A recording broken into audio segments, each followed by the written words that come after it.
Good morning to my fellow councillors and acting CEO, our CFO Andrew Ellis, who will play a significant role here today, I suspect, and to all the staff present here in the chambers. I'd like to extend a very good morning to you all, and to anybody listening on or viewing in on the live stream, we welcome you. Today is a big day in the calendar year of this first budget for this council, and so we'll get on with the business of the day. And just moving through the agenda there, I was going to call on Councillor Pat Eastwood to undertake the opening prayer. I can do that, Mr. Mayor. Thank you, Councillor Eastwood. Yes, Father, we thank you for this day. It is a momentous day for the Shire when we hand down our budget. And Lord, we just ask that you give us wisdom and clarity and, Father, common sense as we plan for the next 24 months and into the future. Bless us, and Father, I just pray that this table we make the right decisions and choices in Jesus' name. Amen. Thank you. And I was going to ask whether maybe Councillor Friend, would you like to do the acknowledgement of country? Certainly, thank you, Mr. Mayor. I'm never backward in coming forward, but I do wish to acknowledge the land in which we meet today and the people of the Drumble Nation who have walked this land and looked after country for 60,000 years. We acknowledge their elders past, present and also future, and would like to thank them for their contribution to the land in which we meet. Thank you. Thank you very much, Councillor Friend. Just moving through our agenda there, as it is a special budget meeting, many of the items there are not relevant, but we have a full attendance just for the record, and we've got no minutes to confirm, no items of interest on the agenda today that I'm aware of. If there is, councillors, by all means let us know. No business arising. Just a no correction, Mr. Mayor. Sorry, Councillor Mather. Just a correction. Yep. In the attendance, we have Chris Island down as being in attendance, and that just needs to be corrected. Thank you for that observation.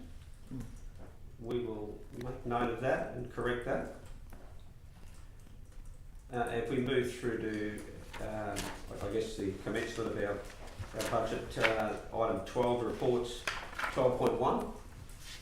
Perhaps if we hand over to our CFO, Andrew, for your insights, please. Thank you, Mayor. Good morning, councillors. I'm very excited to be here today presenting the budget report to you. So we'll start off with the operational plan for 24-25. So this plan is essentially dictating or setting out the one-year activities, strategies or actions that this council is setting out to deliver over the course of the next 12 months. The operational plan is structured around the themes that are set out in our current community plan goals and which have been cascaded down to our corporate plan outcome and deliverables. So the operational plan, as I mentioned, is the one-year action plan towards achieving all of those goals, outcomes and deliverables. Today we're presenting a range of different performance measures or actions, and there's 62 in total, which do include a number of organisational KPIs. And these organisational KPIs are really important because all of our leaders in our organisation will have these as part of their performance and goal agreements.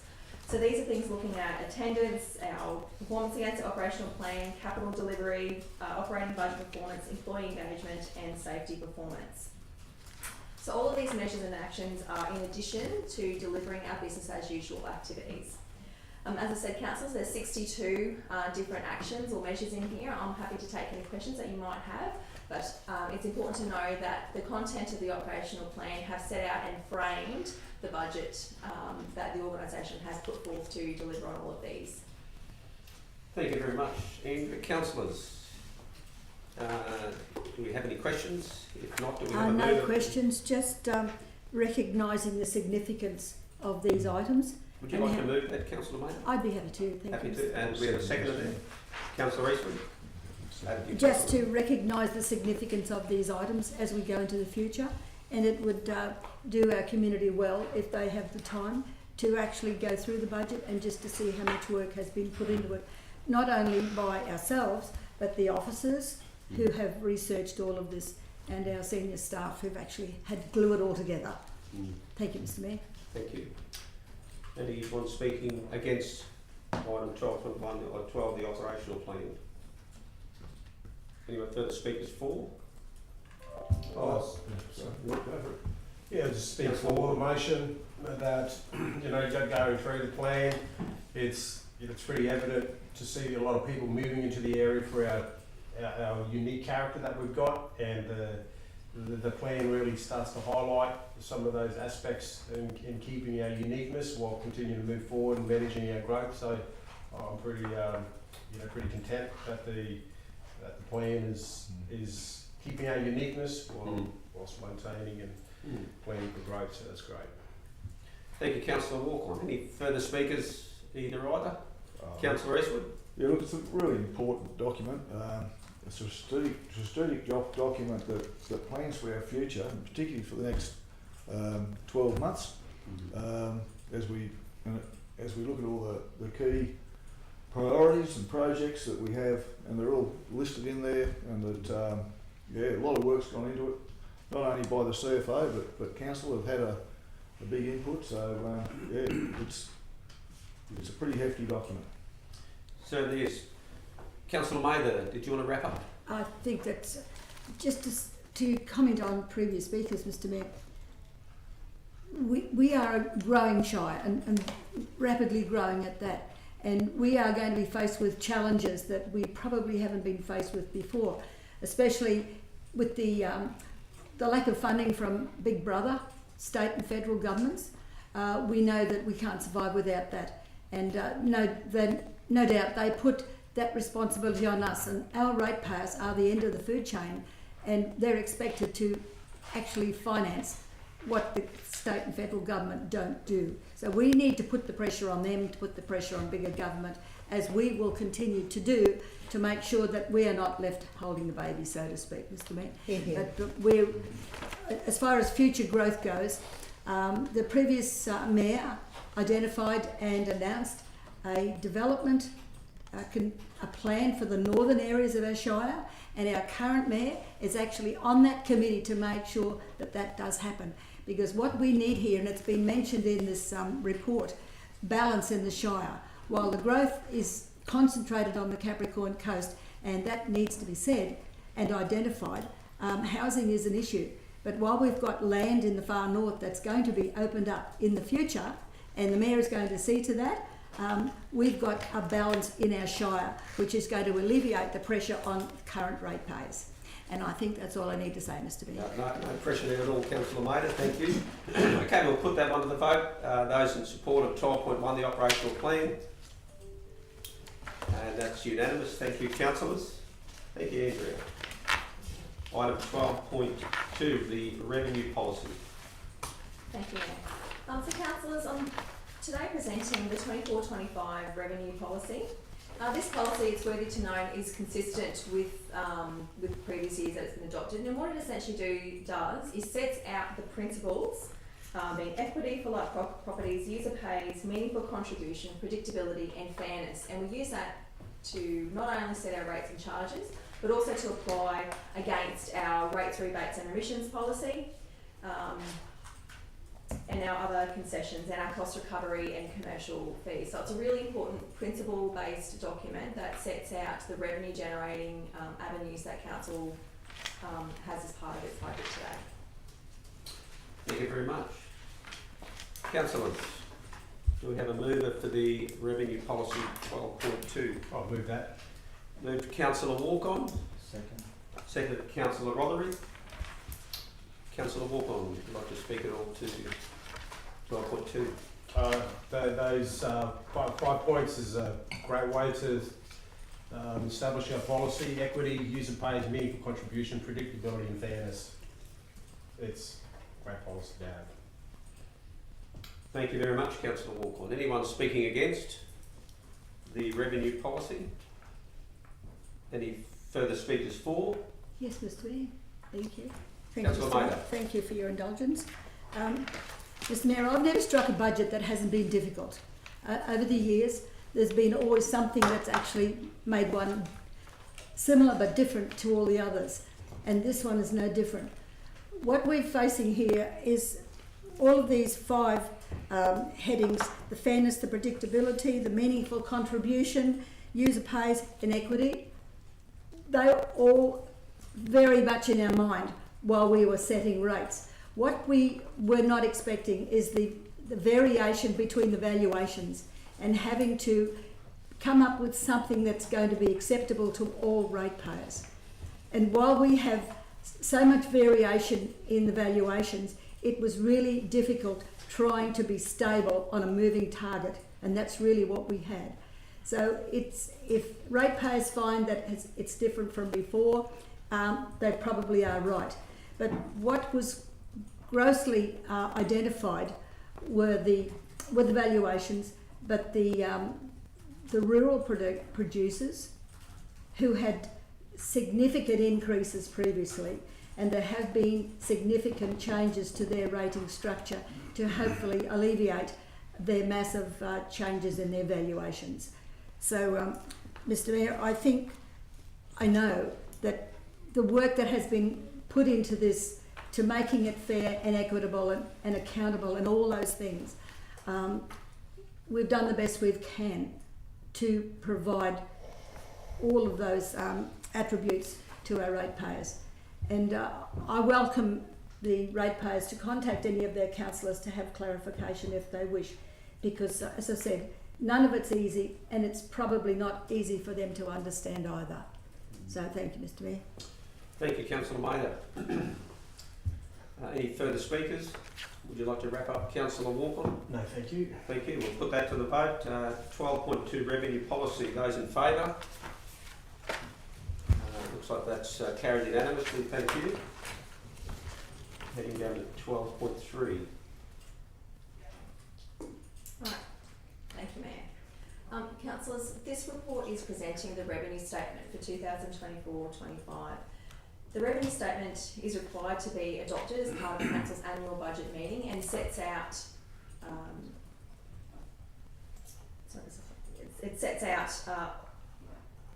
a number of items, including the rates and charges that will be levied for 24-25, the general rating categories, a description of each of the categories, the various other charges, including utility charges that we applied, the concessions that we granted for rates and charges, the criteria for cost recovery fees, and the criteria used to determine business activities.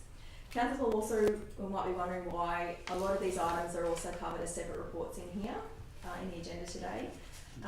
In addition to adopting the revenue statement, the legislation does require that Council is required to pass several resolutions that are separate from each other, which are also otherwise contained within the revenue statement. So I will feel like we're covering off on things twice today for a number of items as part of the revenue statement here. In regards to the revenue statement and the importance of it in determining and assisting with the budget, this actually covers off the majority of the revenue, operating revenue that Council levies and charges. It also includes part of our fees and charges.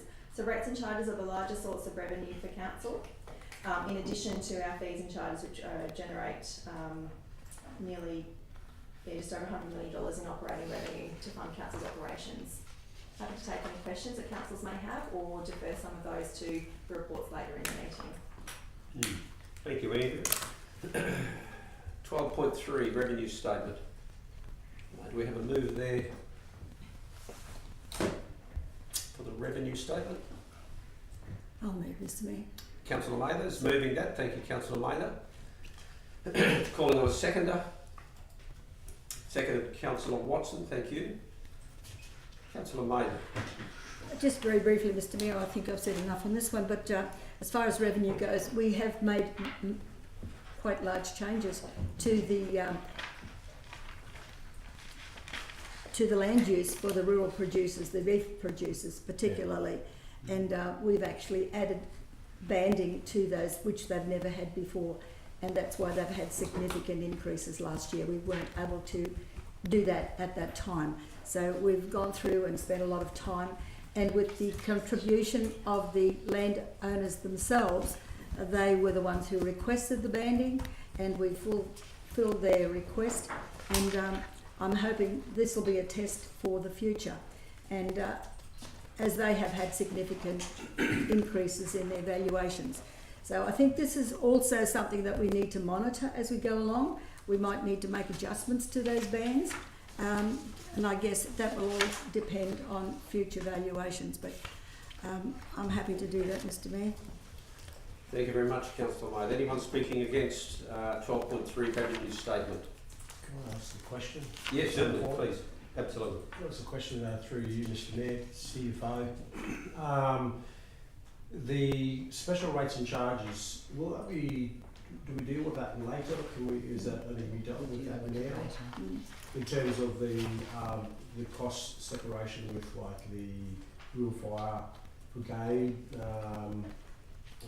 the revetment wall, is that dealt only now, or is that? So we can talk about it now, or we can talk about it when we get to the special charge resolution. So I'm happy to take a question now if you like. Okay. So the parts that are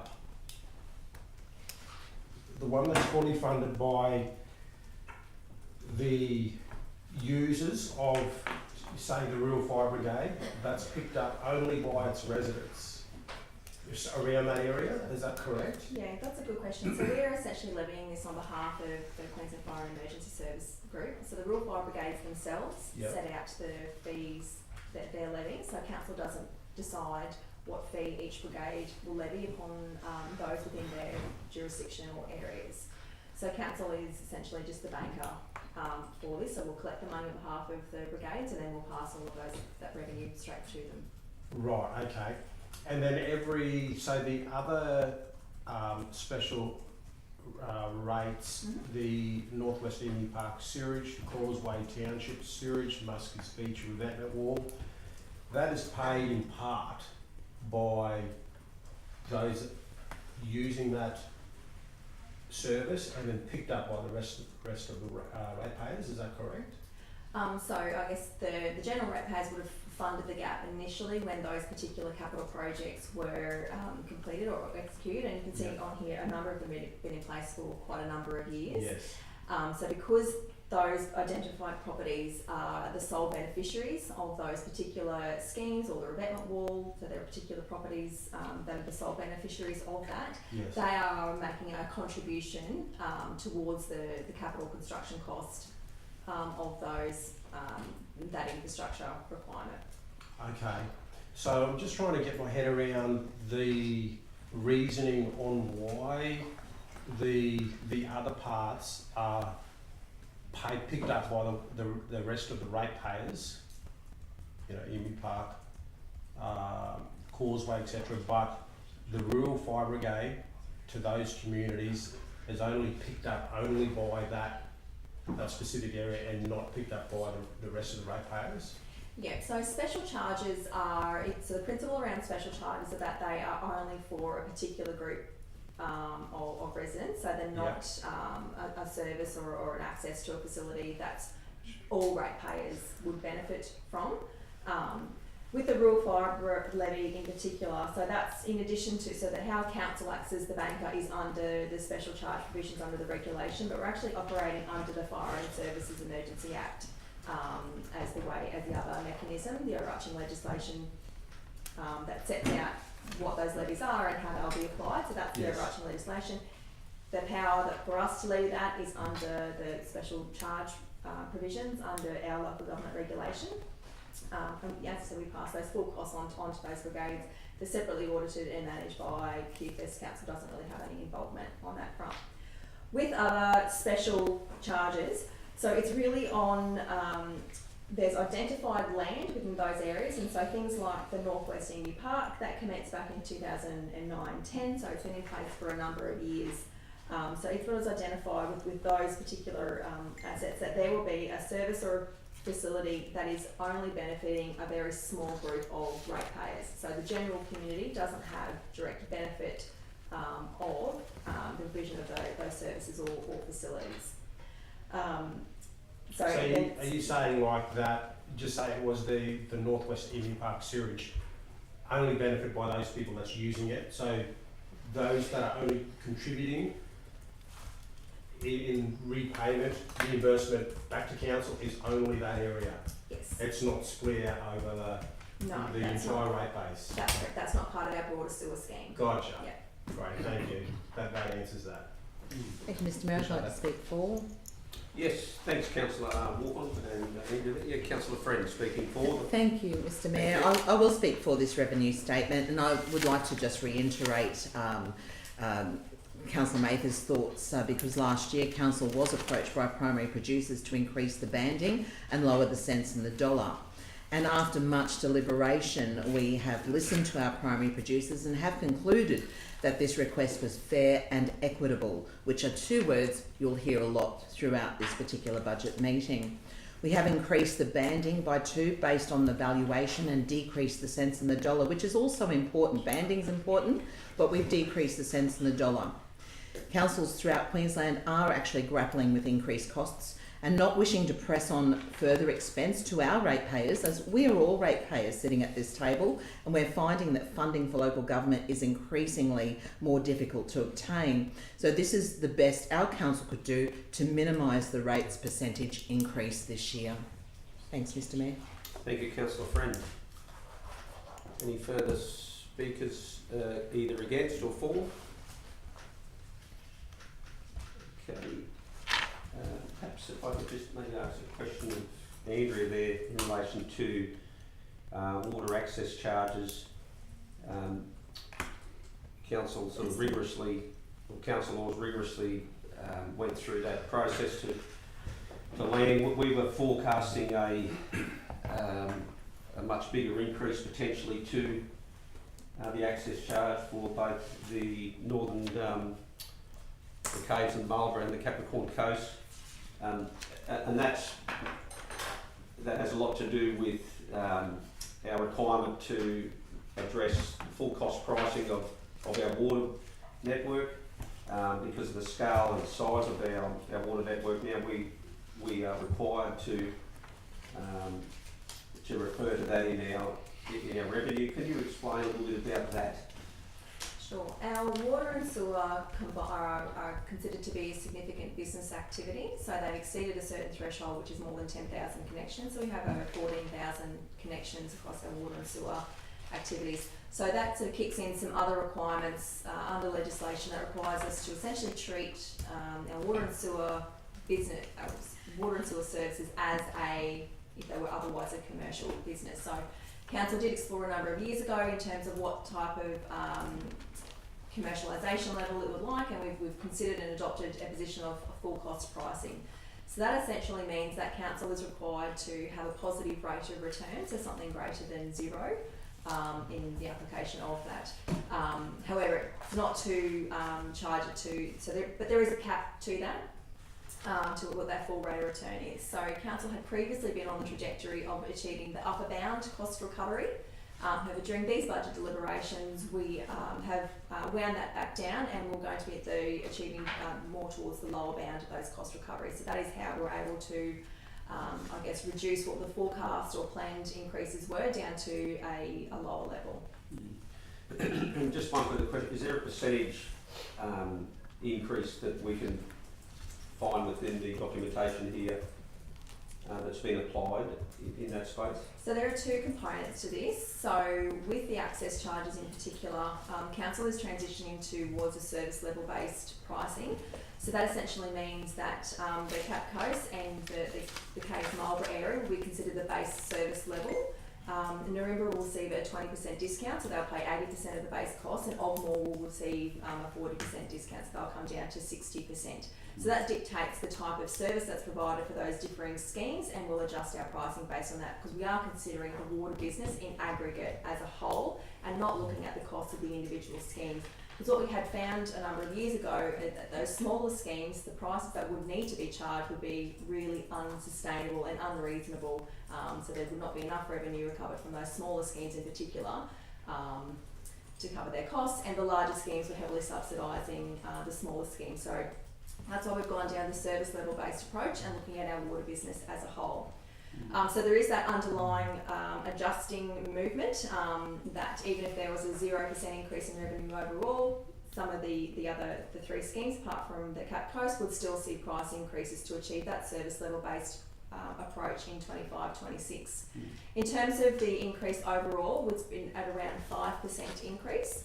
to the revenue as a whole. So that in addition to the service level adjustment, so the different schemes will have different level price increases. Right, thank you very much. Mr. Okay, Mayor, councillors. Mr. Councillor Mayer. Mayor, with the revenue statement covers a whole host of topics that we probably have good opinions on. Not only what we're getting in, but how the schemes are phrased now. And ratepayers, certainly in that the northern suburbs, they have been quite unhappy about the large bills that they've been getting for the sake of water, and as we know that what we have to get in to be able to keep the schemes going. And I think it's probably worth your while, Mr. Mayor, if you wanted to do it, looking at how that's been altered this time to provide a different consumption as opposed to the tier that would go beyond that at a higher price.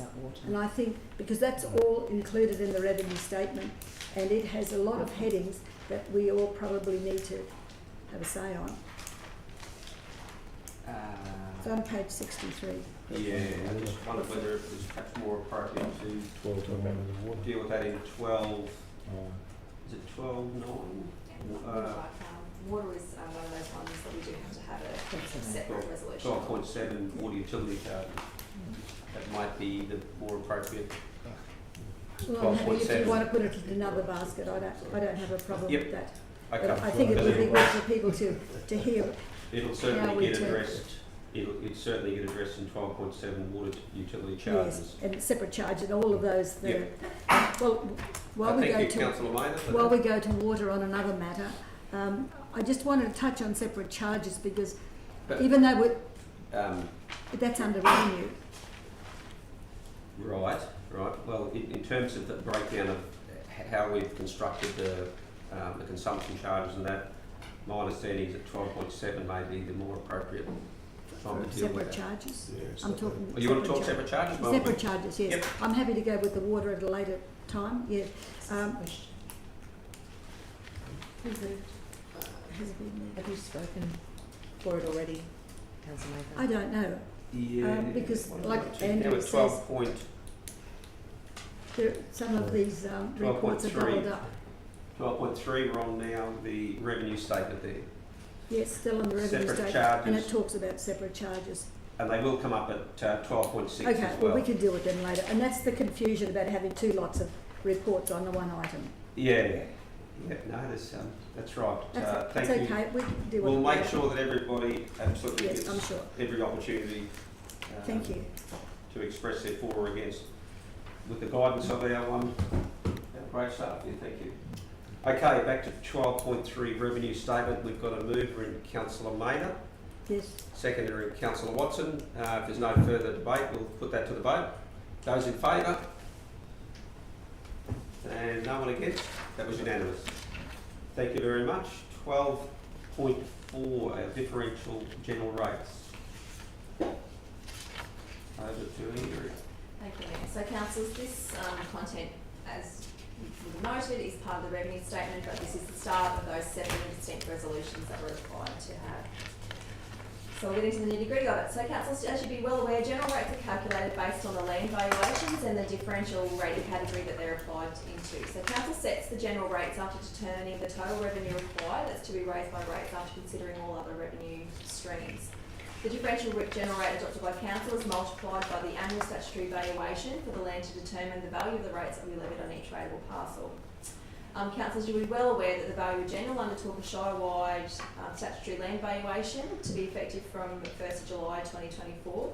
The outcome of that was that the overall increase in valuation for our Shire was an increase of 26% since the last valuation was issued in 2022.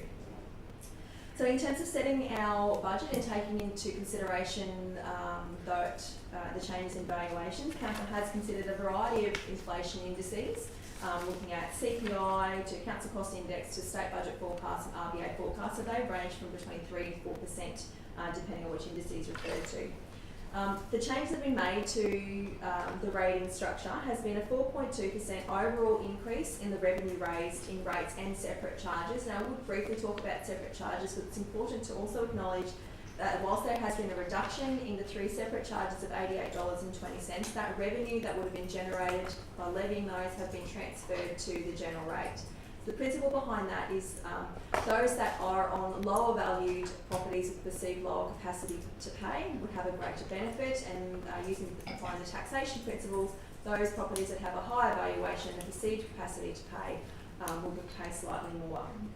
I've also increased the minimum general rate to offset partly the reduction in separate charges. We have reviewed all of the valuation bands and categories that will take effect on the 1st of July 24. We've introduced 3 new categories, so one for childcare centres, service stations and power generation facilities.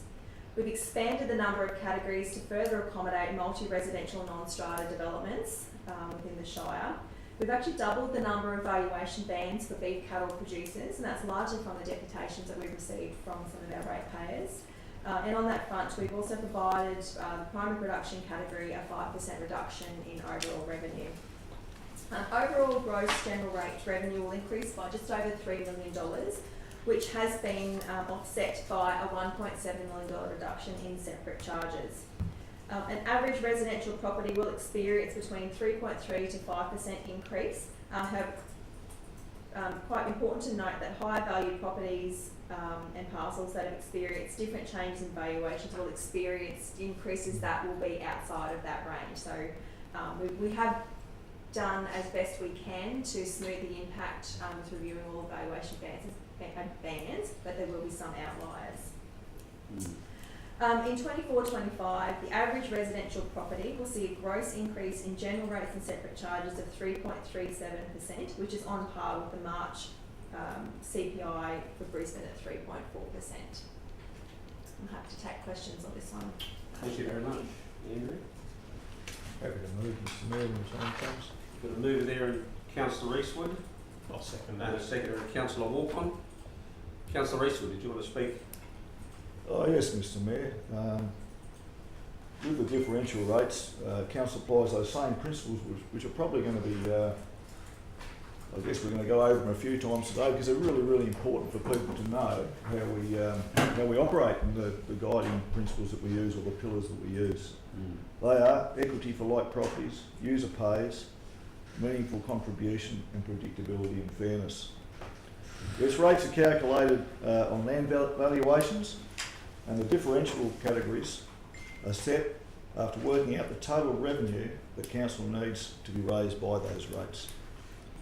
It's important for residents to understand, particularly seeing that many Livingstone properties this year had a significant increase in land values by the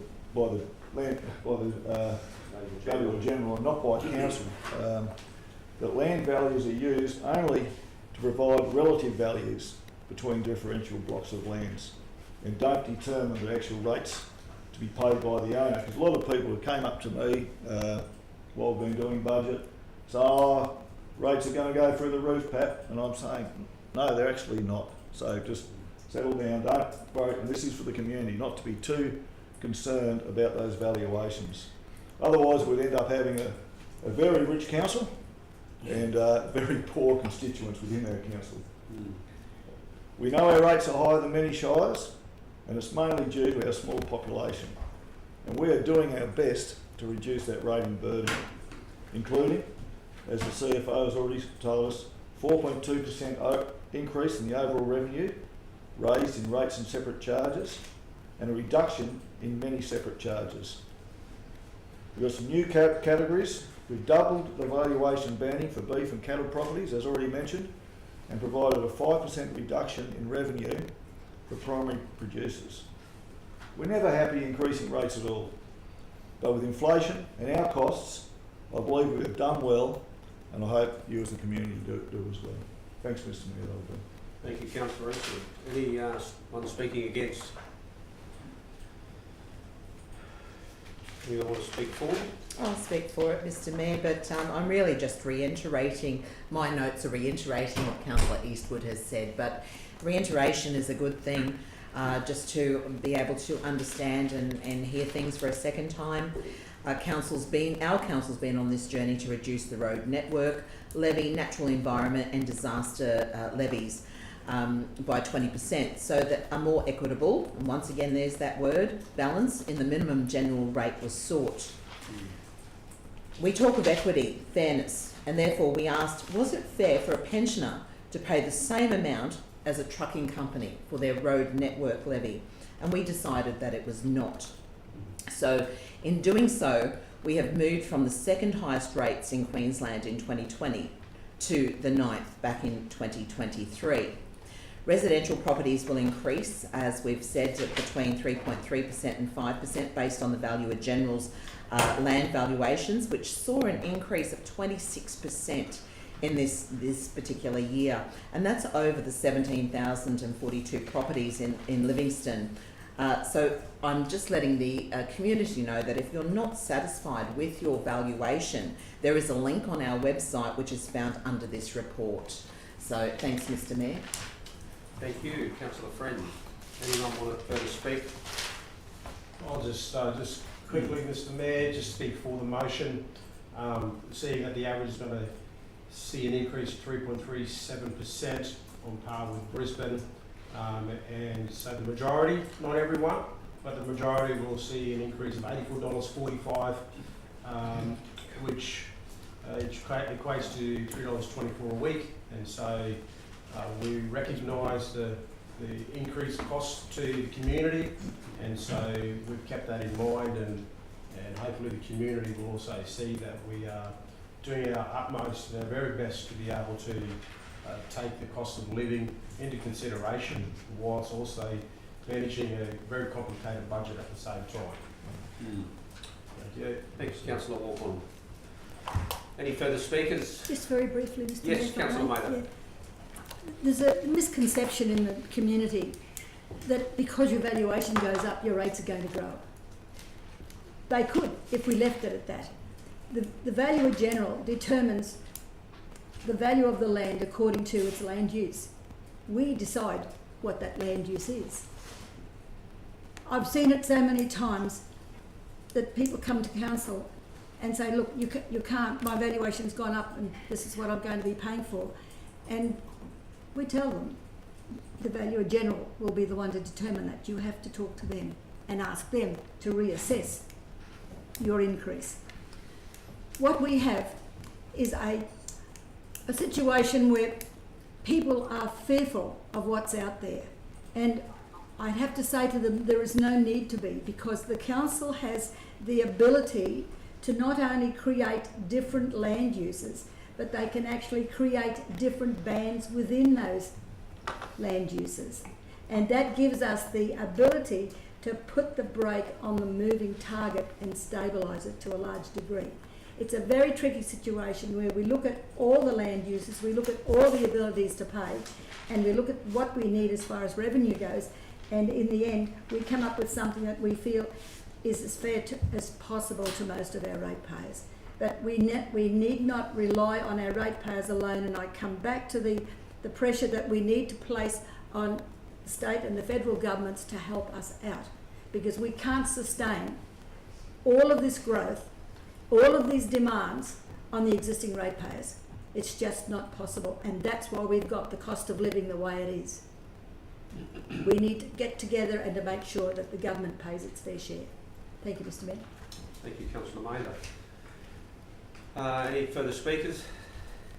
If not, Councillor Rees, do you want to wrap up? Or? Oh no, Mr. Mayor, I think that's been said. Yep.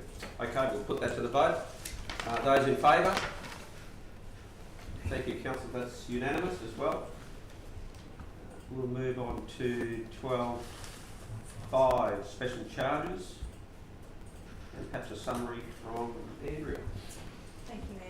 We have briefly spoken about special charges already as part of the revenue statement.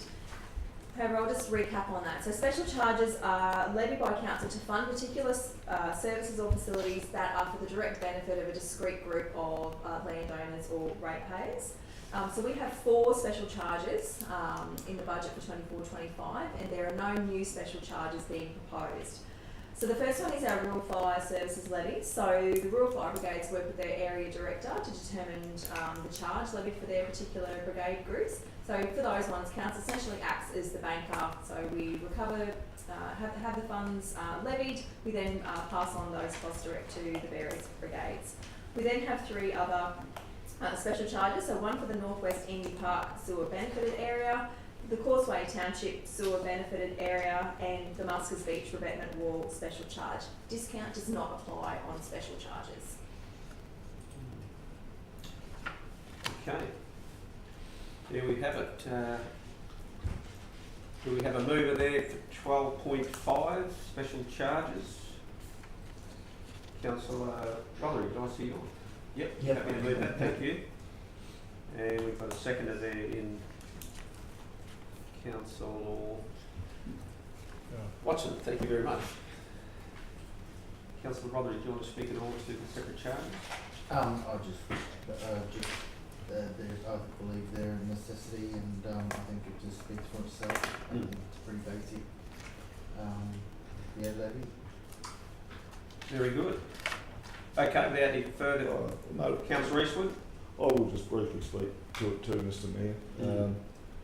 Look, with the special charges, they're levied on all rateable properties in the Shire, and council do propose to phase out the separate charges over the next 4 years altogether. That's separate charges. It's separate special Yes, charges. yes, separate charges we're talking We're about. in special charges. We're in special. We're in special charges. You're talking Oh, there you separate. go. That's okay, you're just getting a bit practice. Mr Mayor, as long as he reduces the price of it, that's the main thing. I think Councillor Mather might have also been in readiness if that was the case, but okay. I'll be quiet then, Mr Mayor. No, that's, I'll say so my words for... totally fine. There's a lot on the agenda there in terms of the And agenda it makes it report. confusing, Mr Mayor, the way it's Certainly not the is. CFO's fault. That's just my writing.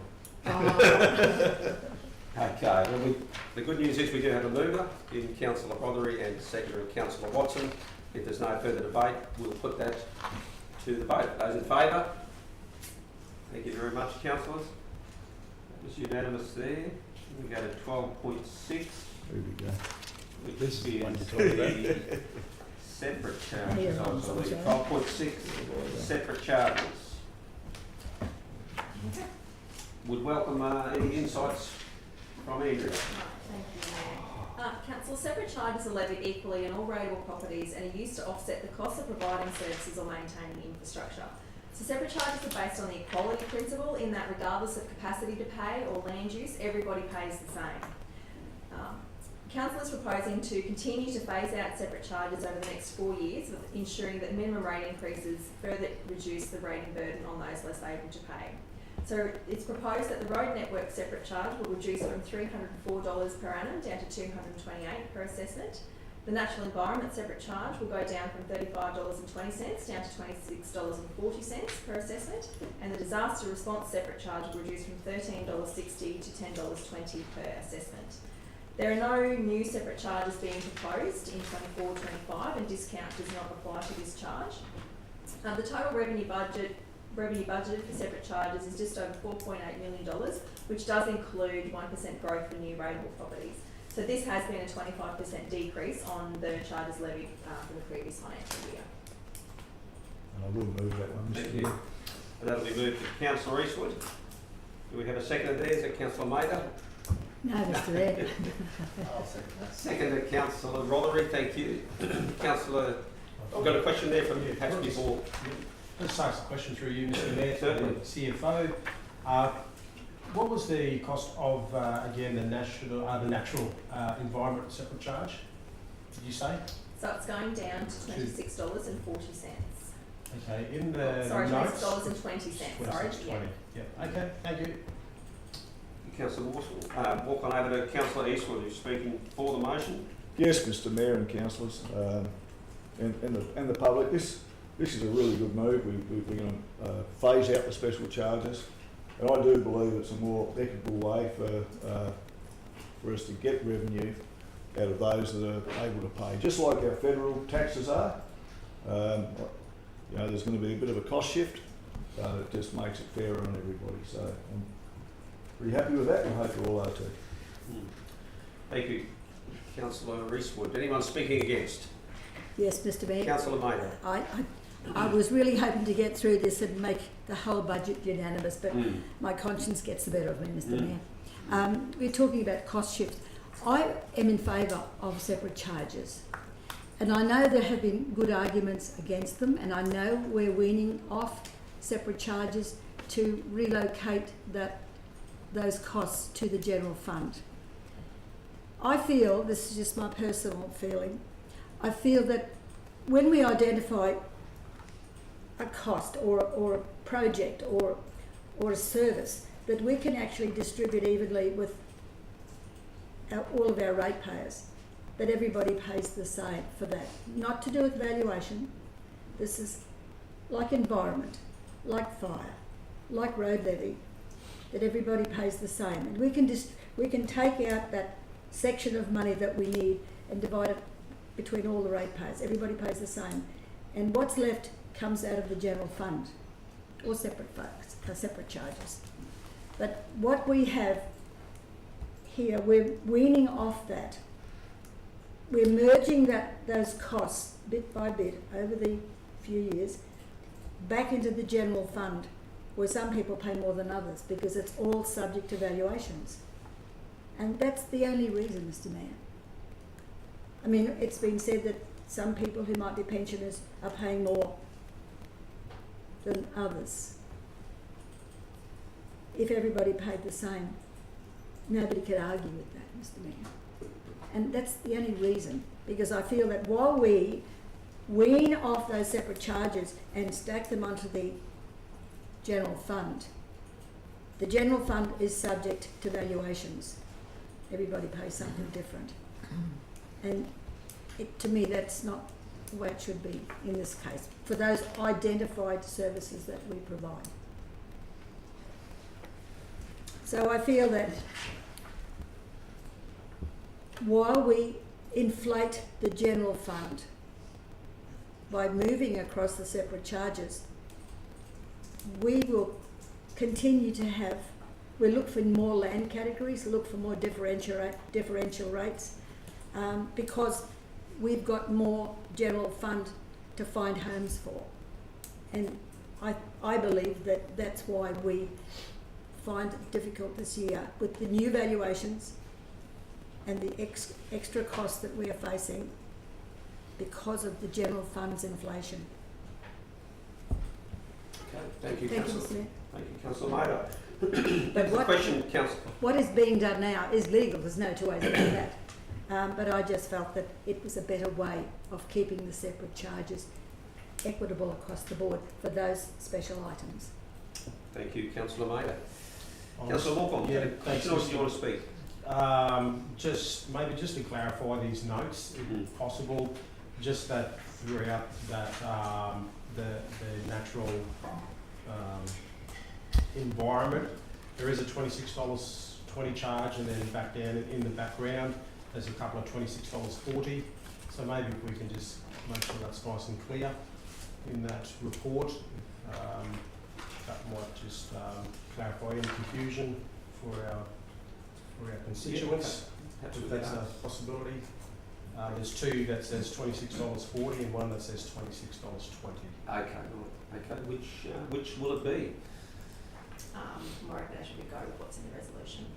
And the resolution states, we're looking at the 2620.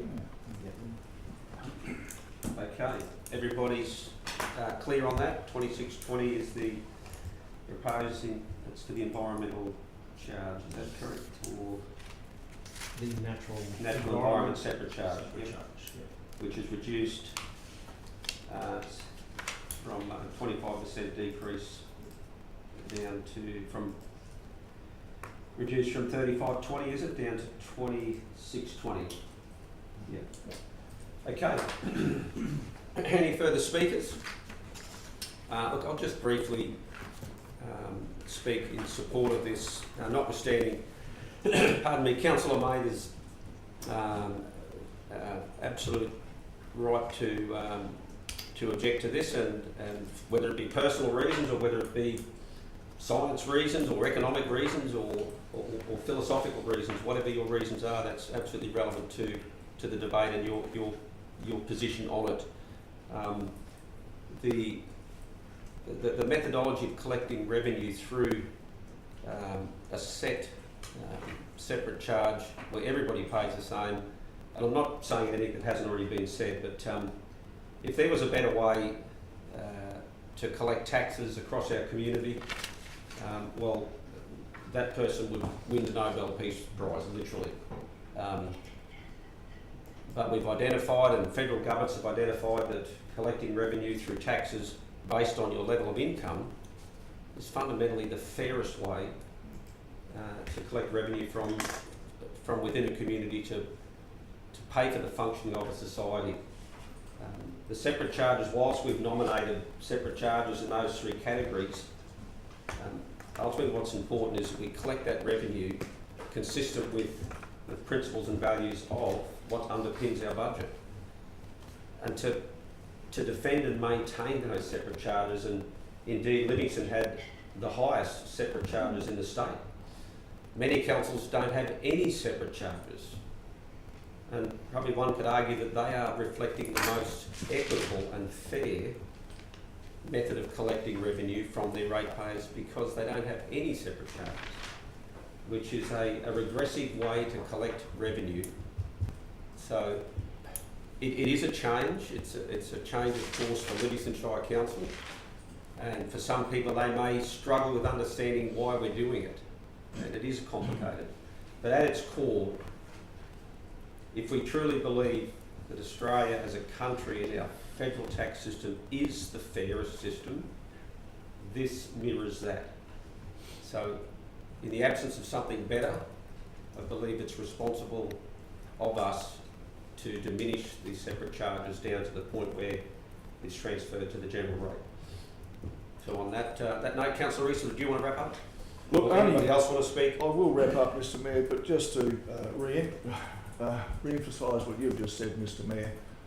It's the fairest tax system that we have in this country. It's user pays, you got higher incomes, you pay more tax, higher valuations, higher property values. You shouldn't be paying the same amount as somebody that's living in a tiny little place in the back of Woodbrook that's worth nothing and possibly doesn't even get those services. So this is the fairest way that we have in this country, and it's the fairest thing we can do in Livingstone, and it fits all those four pillars of the revenue policy. And so I encourage my fellow councillors, even Councillor Mather, to possibly change their mind and vote for this. Okay, on that note, we'll go to the vote. Those in favour? Those against? Thank you, councillors, for your contribution. That takes us to 12.7, water utility charges. Over to you, Andrew. Okay. Councils, water charges need to be set to recover all of the costs associated with the provision of water services provided by council in the financial year. So these costs include loan, interest, depreciation, the ongoing maintenance operation of the system, and as well as the provision of infrastructure. As I mentioned earlier today, the water and sewer functions are considered a significant business activity under NCP requirements. These charges are also need to be set to recover tax equivalents, return on investments and other competitive neutrality adjustments. Council has also been applying for quite a number of years a two-part tariff system, so that means a graduated single access charge for land connected or capable of being connected in terms of vacant land, and a multi-tiered consumption charge for residential users and a single tier charge for non-residential users. We've been working on water pricing since about 2019-20. This is to ensure that the overall cost recovery is in aggregate across all schemes is actually in line with commercial cost recovery requirements, and we're complying with our full cost pricing requirements. So this pricing path that we've been on has included a transition to a two-tier water consumption model for residential properties and retaining the single-tier consumption charge for non-residential and targeting this to be set at the ultimate second-tier residential water charge. Discount does apply on all access charges, however it does not apply on water consumption charges. In the budget being presented for 24-25, the water consumption pricing structure has been brought forward by 1 year to transition earlier to a two-tier residential water consumption charge and retaining the single non-residential consumption charge, which will be charged at the same rate as the tier 2 charge per kilolitre. So council has increased the residential first tier quarterly consumption threefold, so from increasing it from 30 kilolitres per quarter up to 90 kilolitres per quarter, which is higher than the average household consumption, which is around 75 kilolitres a quarter. So what that means in 24-25, a household that consumes 90 kilolitres of water in 1 quarter will be $3 cheaper than the price charged in 23-24. As I mentioned earlier today, Council continues its work on transitioning access charges to the service level based pricing in 25-26. So that means that the levels of service are determined on the quality of water supplied, so potable versus non-potable, and the water pressure, so on demand versus constant flow. So that means that the Cap Coast, the Caves Marlborough are considered potable water on demand, so they will be set at the base price in 25-26. Naroomba will have a 20% discount, so 80% of the base price of 25-26, and Ogmore will have a 40% discount in the next year. So we are 1 year away from achieving that full service level based pricing for access charges. There's a lot, we have covered water quite extensively during the budget workshop, so I'm happy to take on any more questions that councillors might have on this front. Thank you, Madam CFO. Councillors, either questions or movers and seconders? Yes, Mr Mayor, I have a question for you. As you ran your campaign to become Mayor on reducing water costs, will you be moving this? Perhaps if I respond to that this way, I think it'd be fair to say that I ran for Mayor because I wanted to be the Mayor and lead this community. Water was one element of that, but it's not the only element that my platform was on. And I hope that all councillors would be broad in their representation of why you're here. This is certainly an important component of that, though, and absolutely I'm happy to move this. So Thank you for hopefully that answering the provides question. some It does, clarity. and eloquently as well. Thank you. Well, we'll endeavour to be clear. Thank you. Willing to second, Mr Mayor. Peter? Willing to second that. Okay, thank you, Councillor Mather. Yeah, and speaking to this, councillors, there's many figures and numbers that we could throw around in justification of where we've landed. But ultimately I want to commend each of you for your contribution in a very short time, especially the new councillors who have come in following the elections in March, and now we try and bed down a budget in July. It's a very short time, there's a heck of a lot of information to try and digest and a hell of a lot of decisions to make that often you don't fully know what that is going to manifest throughout a 12-month period. I stand here certainly accountable to the public for the changes that I believe that I'm prepared to put forward and seek support from the councillors that may not be perfect in areas, but importantly they change the direction from which council was heading into a more fairer and equitable way of charging for consumption and also the access charge.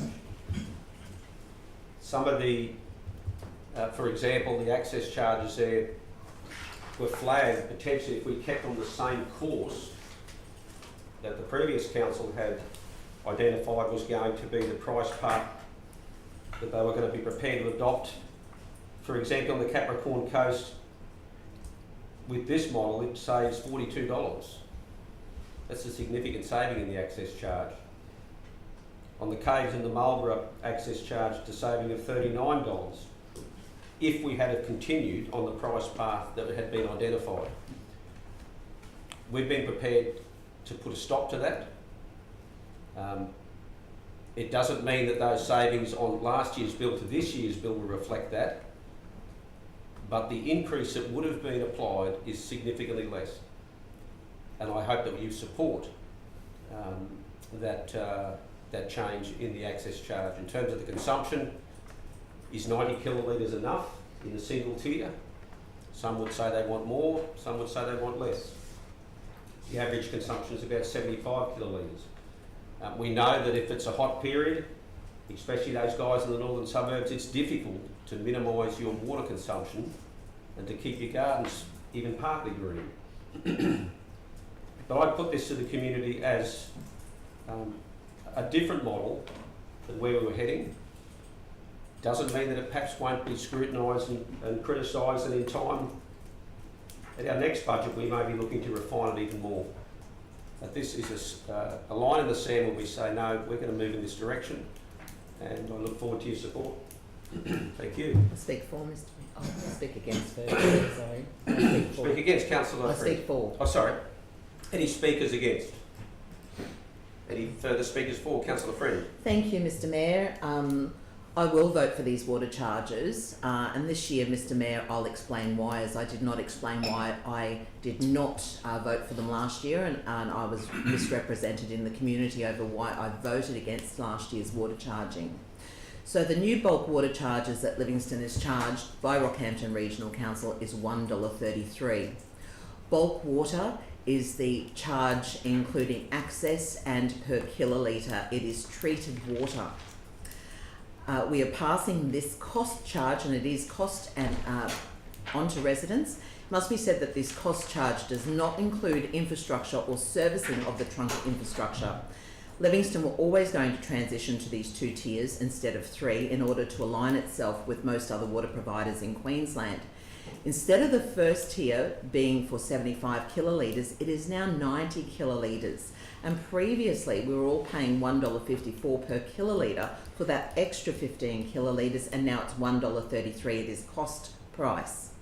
These charges also start afresh at 3 monthly read intervals. The average usage of households across our nation is 75 kilolitres. And this year, Council is providing this average usage plus an extra 15 kilolitres at cost price. But I must also say for the community that water conservation is of importance, as contrary to popular belief, our water in Capricornia is not infinite in supply. There only needs to be times of drought, water required by new areas of development, and water pipelines to Mount Morgan and Gladstone. These would certainly impact with future water restrictions. So I'd like to urge all on larger lifestyle blocks to consider alternatives for water conservation, such as rainwater tanks and mulched native gardens. Council officers are working very hard and will be updating the Livingstone Shire Council website to include water efficient gardening advice and links to additional information, and also a water bill calculator. Thank you, Mr. Mayor. Thank you very much, Councillor Friend. Anyone speaking against the motion? I speak for, Mr. Mayor. Speaking for? Look, we're going to be very, very brief on this. Council's a business, and the water charge part of council is a business, and we need to actually at least come out even, or preferably better than that. We've actually worked tirelessly on this to come up with a solution that is better off for most of our constituents, and it's ended up in a $3 a quarter better off than they were last year. And so this is something we should be proud of, and I'm sure that those with high water usages, we may get a little bit of flack. I hope we don't, because you have to balance the books, set things out, and have a framework that is better for the majority, and that's what we've done. So councillors, I hope that you all support this. I believe you will. We had many chats over this, ups and downs, even last minute attempts to change, but this is as good as it gets for us, and I just hope you support it. Thank you. Any further speakers? Councillor Watson. Absolutely. All I know is in the previous 12 months I've spoken to many residents who have had anxiety over the 30 kilolitres of water they were going to be given before it went to the next tier. And I was happy to go to 75, but we've gone to 90, so I guess that's an added bonus to the residents. But we have to remember that last year we were the 4th highest user of water in Queensland and the 8th highest user in Australia, and we're not in the hottest area of the country. So we have to be careful with how we use our water, and as Councillor friend said, you know, there's more people who are going to be using the water in the future, so we need to realise that it's not endless supply. Anyway, I will be voting for it. Thank you. Thank you, Councillor Watson. Any further speakers? Just last one, Mr Mayor. When somebody says it's as good as it gets, I would like to challenge that, Mr Mayor. And yes, I did try to make amendments as late as yesterday because I believe that we could have done a little bit better. But I'll wait and exercise that right during the next 12 months, Mr Mayor, so I'll be back.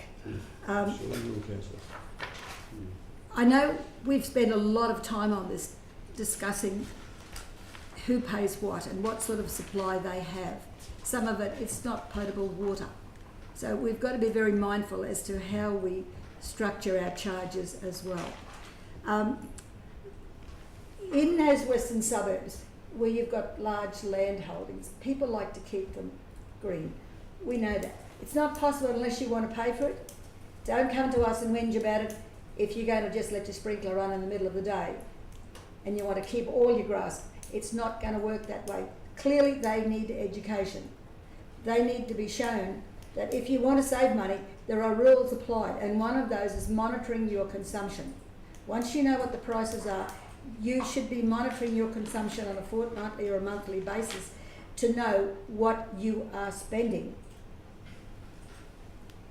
Water-wise is not something that comes along. You've got to be trained in it, you've got to realise your options, and you've got to realise your costs, because councils can't provide infrastructure that can't be paid for. And we've got to remember that everybody who has a service pays for that infrastructure, and that's got to be paid for. As our Shire grows, we will be needing extra people to pay for all that infrastructure. And I would suggest that we concentrate on encouraging people to monitor their water, get the rain tanks in. I've got 5,000 gallons at my place. I've got town water. Because if your pipe bursts one day, you're going to be looking for that water. And it's happened. So, Mr Mayor, I think the 90 kilolitres per quarter, I'd like to see how we travel on that. I think we need to monitor that very carefully, because I did try and I was encouraged to go to 100. But I'd say let's trial the 90, let's see how we go, let's see who's paying for what, because I don't want the people to go through what they've just gone through in this last year, with thousands of dollars coming at every quarter to pay for the basics in life. So if we've got our structures right, our prices right, it's up to the people to make sure they do their bit and pay for what they're prepared to use. Thanks. Thank you. Councillor May, are there any further speakers? No?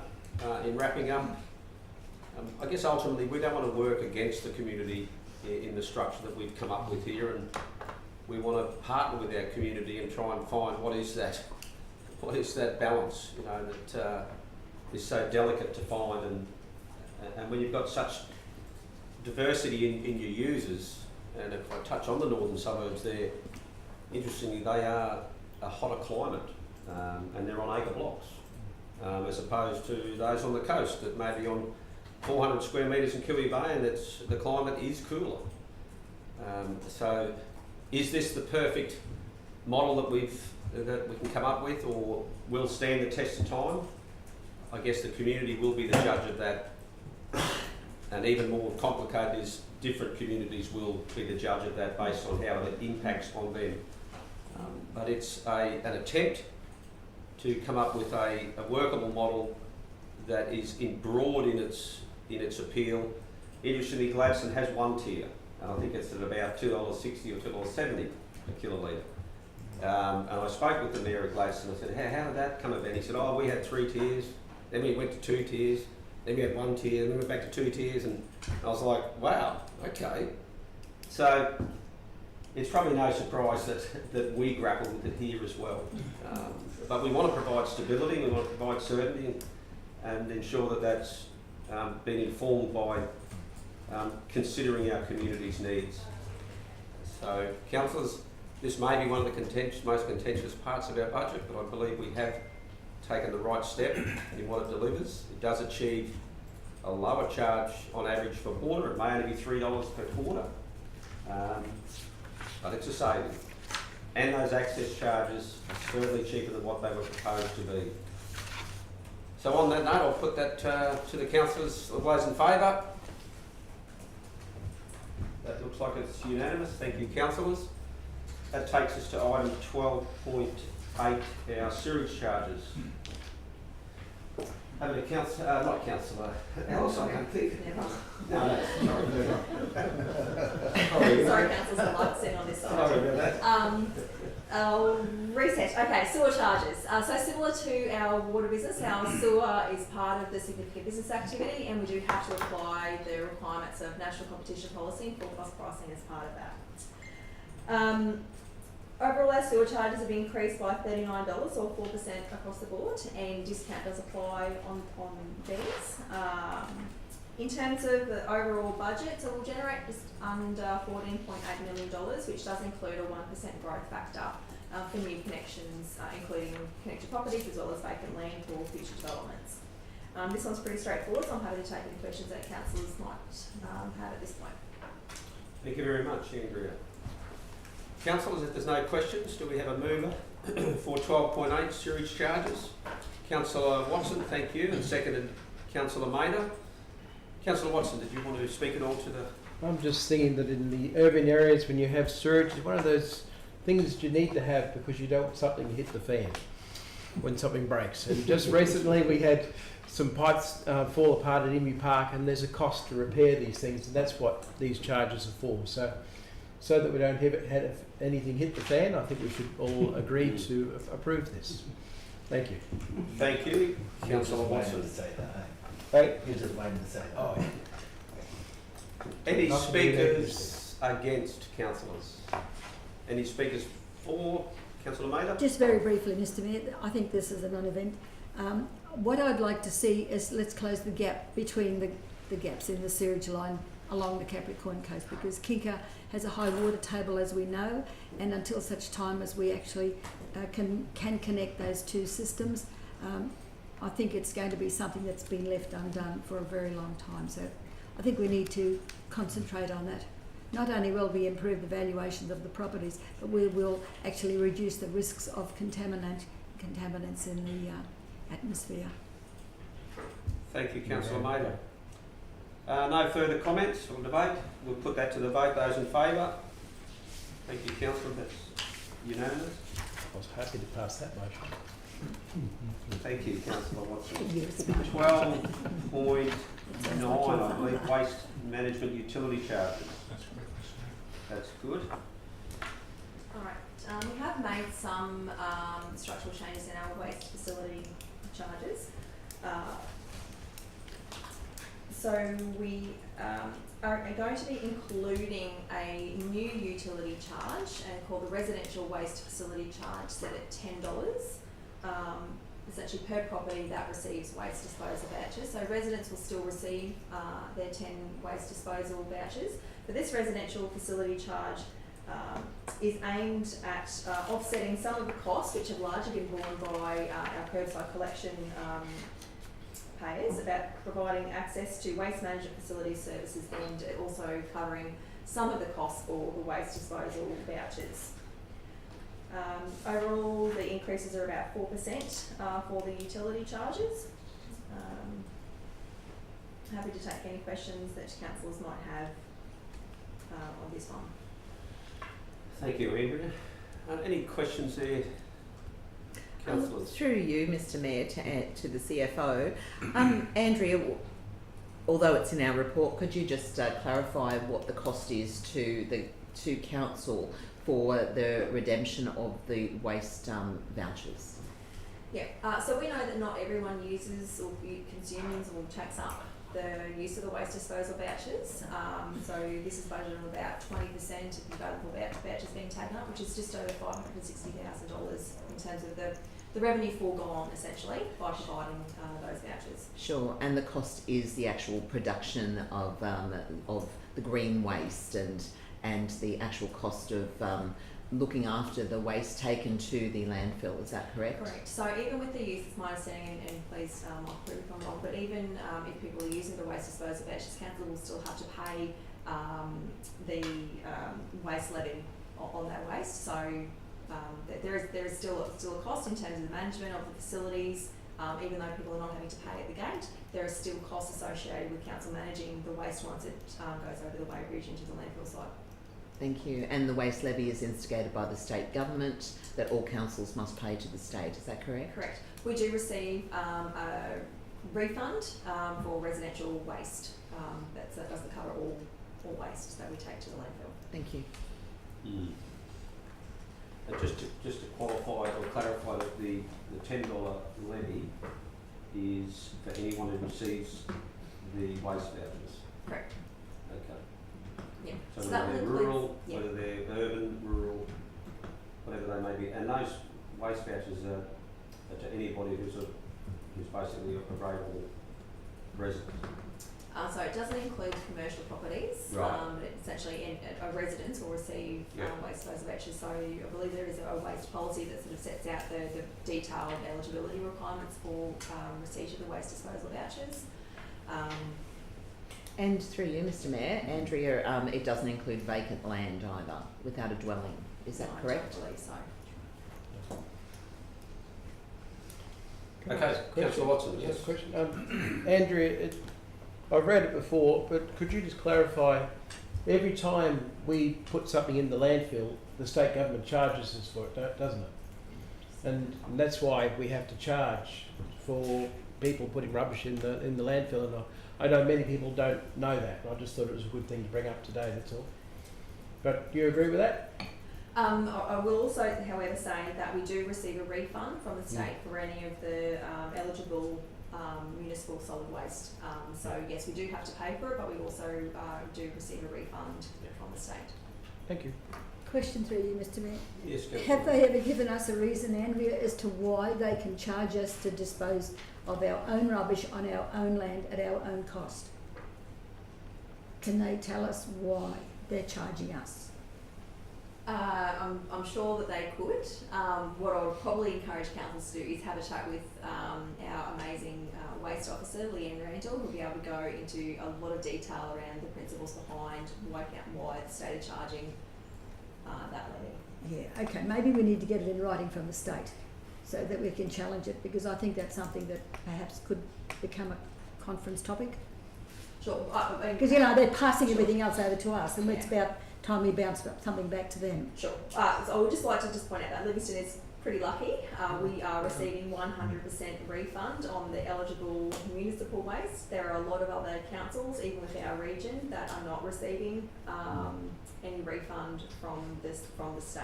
Well, that'd be interesting to know why they treat us differently too. Sure. I'll happily share with you the web page that the department have that goes into quite a lot of detail around their reasoning and justification and what councils are charged what in terms of the refund. We might need to tune into our new waste minister if we have one.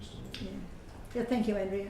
Question, Councillor Eastwood. I've just got a question for CFO. It's just something that just came to my mind. So I've got 2 properties in Livingstone. I get 20 waste vouchers, didn't use any in the last financial year at all.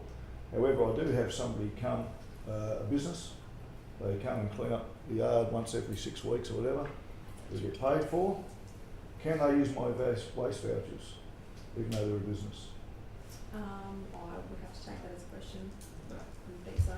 No, Not transferable. even though it's my waste. They're a business. Mm. They fall into the commercial category. Okay. Not satisfactory answer. You've just opened the door. We'll be watching you from the future. Take the maintenance of money. Yeah, it's certainly something with Leave the Table that we've previously kicked around a lot. The difference with commercial operator, you know, basically picking up the same material on behalf of a domestic person who may not have the capability to access the landfill. But it may well be a conversation that will be reconsidered again in budget preparations for next year. But any further statements. I'm happy to move that. Councillor Walker, we haven't got a move as yet. Councillor Walker, Councillor Rothery's moving that.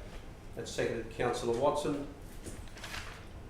Councillor Rothery, did you have anything to say to the motion? Just that I think we're very lucky in this Shire that we are able to receive vouchers. You know, we get 10, as well as getting our rubbish removed. We have the ability to have 10 vouchers throughout the year to dispose of any remaining green, recycle, whatever waste it is. So I think a $10 levy to compensate that is, okay. Anyone speaking against? Any further speakers for? Through the chair, it's council and the I always call them the tip, but they're the landfill, is moving towards reducing the amount of things we put in the ground, and something we need to be wary of when we're putting our waste in our bins is contamination. And that's one of the biggest things we've got to be careful of, which can help reduce the costs of running our landfills. So I just put it out there that people start thinking about what you do actually put in the yellow bin and what you put in the green bin, which will help council in the long run. Thank you. Absolutely, thanks Councillor Watson. Any further speakers? If not, Councillor Rothery, did you want to wrap up, or No. you're happy? We'll go to the vote. Those in favour? Thank you, Councillor, that's unanimous there. That'll take us on to item 12.10, levy and payment. Perhaps a summary there, or Yep, this one's pretty straightforward, councillors. Essentially, it's no change from how we currently operate. So we are proposing to continue with levying our rates and utility charges, except water consumption, on a half-yearly basis. Water consumption continue to be levied on a quarterly basis, and the date to which rates become due and payable is retained at 30 days from the date of issue of the notice. thank you. Happy to move that is Councillor Walker, and looks like Councillor May is happy to second that. Is that correct? Or You say so, Mr. Mayor. it looks All right. like we're going to do Now, that. I had a question too, Yes. our officer. Please. Andrea, have we reconciled how our bills are going out to accommodate the reading period? With the water meters. Yeah, the water meters. So, good question, Councillor Mather. So the issue is that because it takes quite a period of time to read all of the meters in the Shire, and we issue our water consumption notices quarterly, so we have to wait till all of the reads for all of the sectors are completed first before we'll issue the consumption notices. So we haven't changed our business practices. What we have done, acknowledging the later adoption of this particular budget, is that we have issued the water consumption notices for Q4 for last financial year earlier. So ratepayers are likely to have received them electronically last week, definitely this week, if it's through the mail, just to avoid the significant time delay from when we'll issue the rates notices. That does come at, when we do separate the costs out, so it's about $15,000 for printing and stationery per water consumption run. So we've been able to have those savings when we've issued them in the same envelope as our rates notice, but unfortunately this time with the later adoption of the budget, we wanted to get those water consumption notices out earlier. Yeah, because, Mr. Mayor, just on the last thing, because we will have a budget every year, because we will be reading meters every quarter throughout the Shire, we're going to have this problem until we get it right. I'd like us to come back and drill down into this problem, because it is a problem. It's not the cost of the water or how much you're giving us, it's when the bills come out. It's too late. We're already into the next tier. That's where our problem is, and if we can master that one, that's what we've got to concentrate on next. Valid point. I think picking up on Andrea's comments there, and the effort that the staff have put in to address this recently at a cost of $15,000, but the preparedness to do that, to ensure that people got their bills as early as they possibly could, to offset the stress that can come with it being dragged over a longer period. So absolutely a work in progress, and we will certainly commit very angry if we can't get it right. as a council, I believe, to trying to refine that And part of that may be us as a council trying to adopt or construct and adopt our budget as early as we can. And I really want to commend all the councillors for the short time that we've had this time. But let's set ourselves perhaps a higher aspiration of laying the budget down as early as we possibly can. Next Question, Mr. Mayor. Councillor Friend. Oh, sorry. No, you're not. Yep. Through you to Andrea. With quarterly billing, have this council ever considered sending out the bills in quarterly billing with the water? And is it $15,000 each time for the printing? Have people in the community asked in the past whether quarterly bills may be considered? Love the question, Councillor Friend. During my time at council, yes, we have consulted with the community a number of years ago, and it wasn't a clear result. So basically, half the community respondents said yes, they'd like to go to quarterly rates notice. The other half of respondents indicated that they didn't want to. So at that point, we didn't progress it. We actually have as a project in this year, it might not be in the operation plan, but certainly in the revenue rates team plan, to undertake a review and weighing up the pros and cons of moving to quarterly notices for rates and consumption charges. That's great to hear. Thank you very much. Can I ask a question? Certainly, Councillor. Through the Chair. Andrea, I remember last year's budget, the question was asked about why we send all our rates notices out from Tasmania. Are we still doing that, and is it still cheaper than doing it in-house? Yeah, we haven't changed providers, so we're still with the that provider, and that was awarded through a competitive tender process. One of the business processes that we have changed is we've ensured that we've are meeting the deadlines for our print. So when they do the print, it takes a little while for the paper to dry. So we're making sure that we're giving ourselves sufficient time so when people receive their rates notice, they will be as close to the issue date as possible. However, I would encourage anyone who hasn't already signed up for electronic notices to do so, because you actually get your rates notice, a water notice up to 7 days earlier. So that does allow for the postage time from Australia Post. Thank you. Thank you, Andrea. Okay, we've got a mover in Councillor Walker, I believe, and a seconder in Councillor Mather. And that's item, just so I'm keeping it correct, that's item 12.10, levy and payment. Any further speaking to that, Councillor Walker? Don't have to, but... Yeah, well, hey, lots of refining to the process, absolutely. The council will go through that within the next 12 months, refining that process for everyone. Whereas it stands, I think it's a good place just to leapfrog from. And just to touch on CFO's point of just encouraging, again, our constituents to go electronic where possible. And that would ease financial pressures and just to continue to ensure that those billings come maybe a little quicker than what arrives in postage, etc. So, that's all. Thanks. Thank you, Councillor Walker. Anyone speaking against? If not, we'll put that to the vote. Those in favour? Thank you. Item 12.10 is unanimous. It takes us to... Oh, sorry. Morning tea. Morning tea. Okay. Sounds like Councillor Friend would like to move a procedural motion that we break for morning tea. Yes, I do. Very good. Those in favour?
the nod.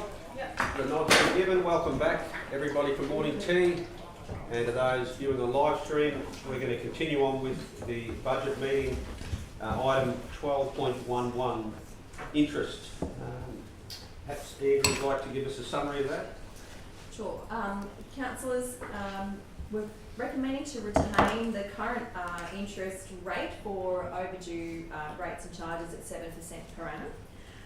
Council has held it at a significantly lower amount than the maximum statutory threshold for quite a number of years. So Council could charge up to 12.35%, I believe it is, for 24-25. So we have kept it at 7% because essentially it's those that are finding it difficult to pay on time. So rather than unduly or unfairly penalise them, we have kept it at that lower percent.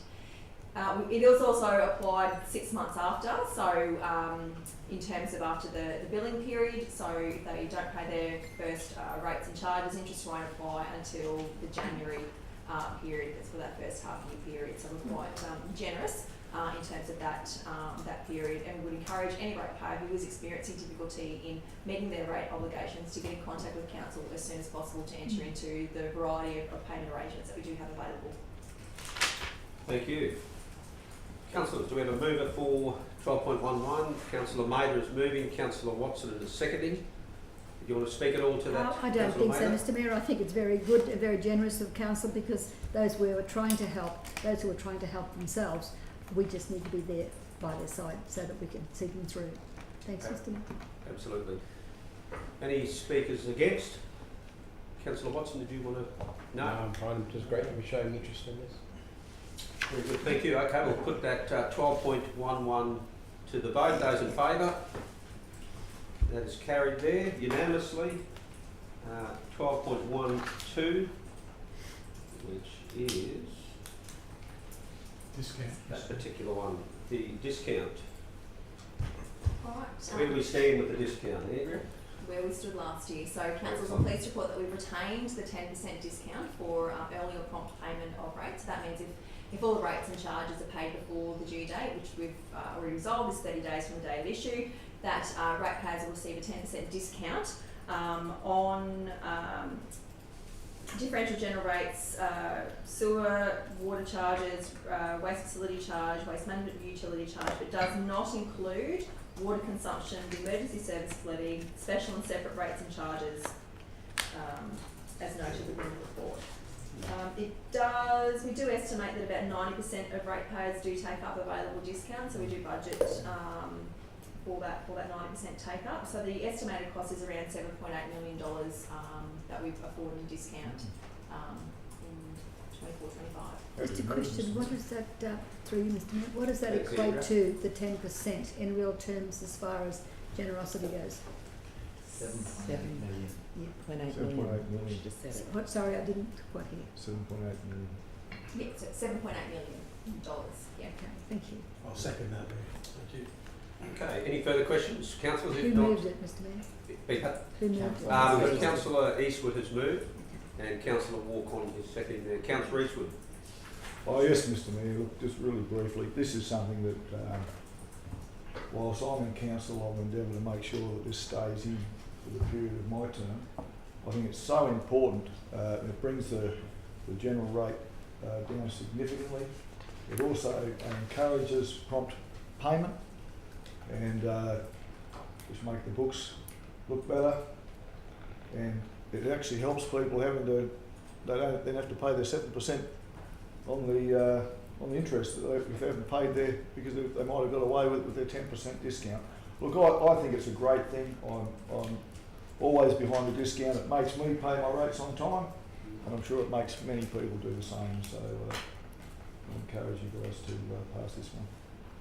Certainly. Anyone speaking against? Any further speakers for? Can I Councillor just Walcon? speak for, just again briefly, realising 90% are already taking that up, so that's the majority of our constituents taking up this discount, so people are finding a lot of benefit in that, so it's something that we should continue to support in the future. Thank you. If there's no further comments, we can put that to the vote. Or Councillor Mader. Just one brief one, Mr Mayor. While other councils have reduced their discount considerably, those prepayments, we've retained that for a number of years, and it's really rewarding those who keep their eye on the ball and to make sure that they're doing the best they can to keep the economy and the home buoyant. Thanks, Mr. Mayor.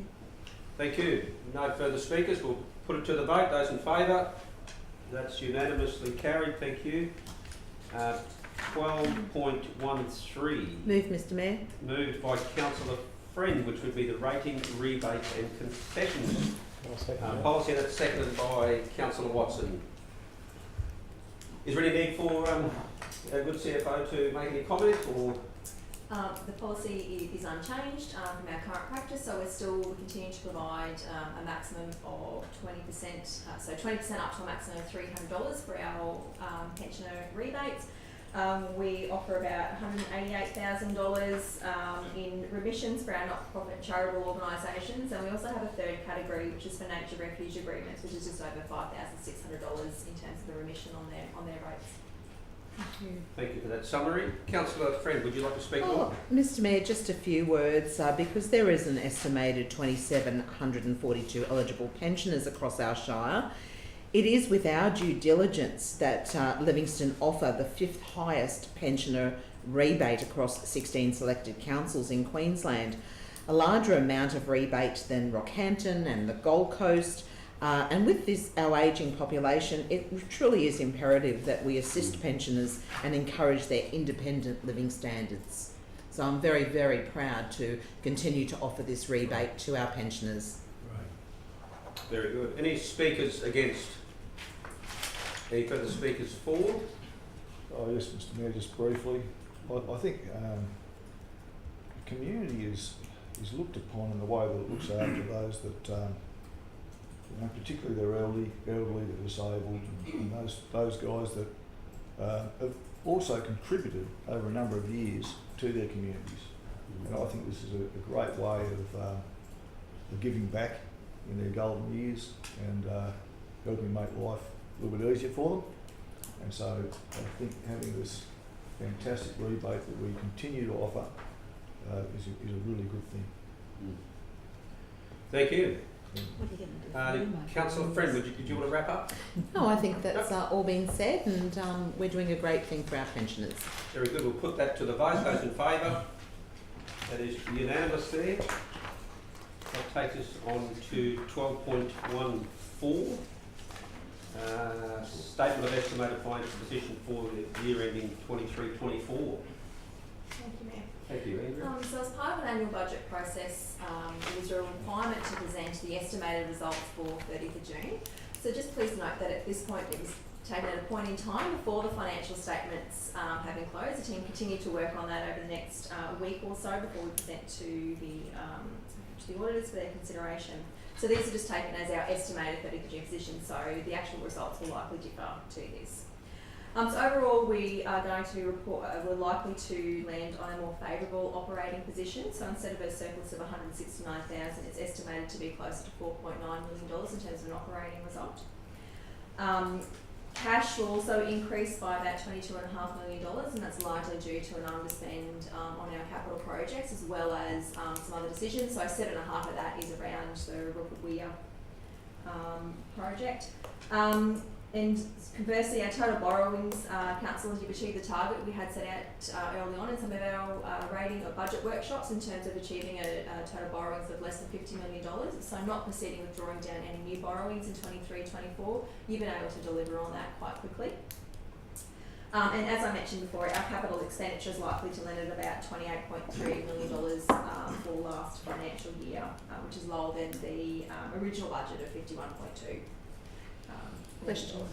Question for you, Mr. Mayor.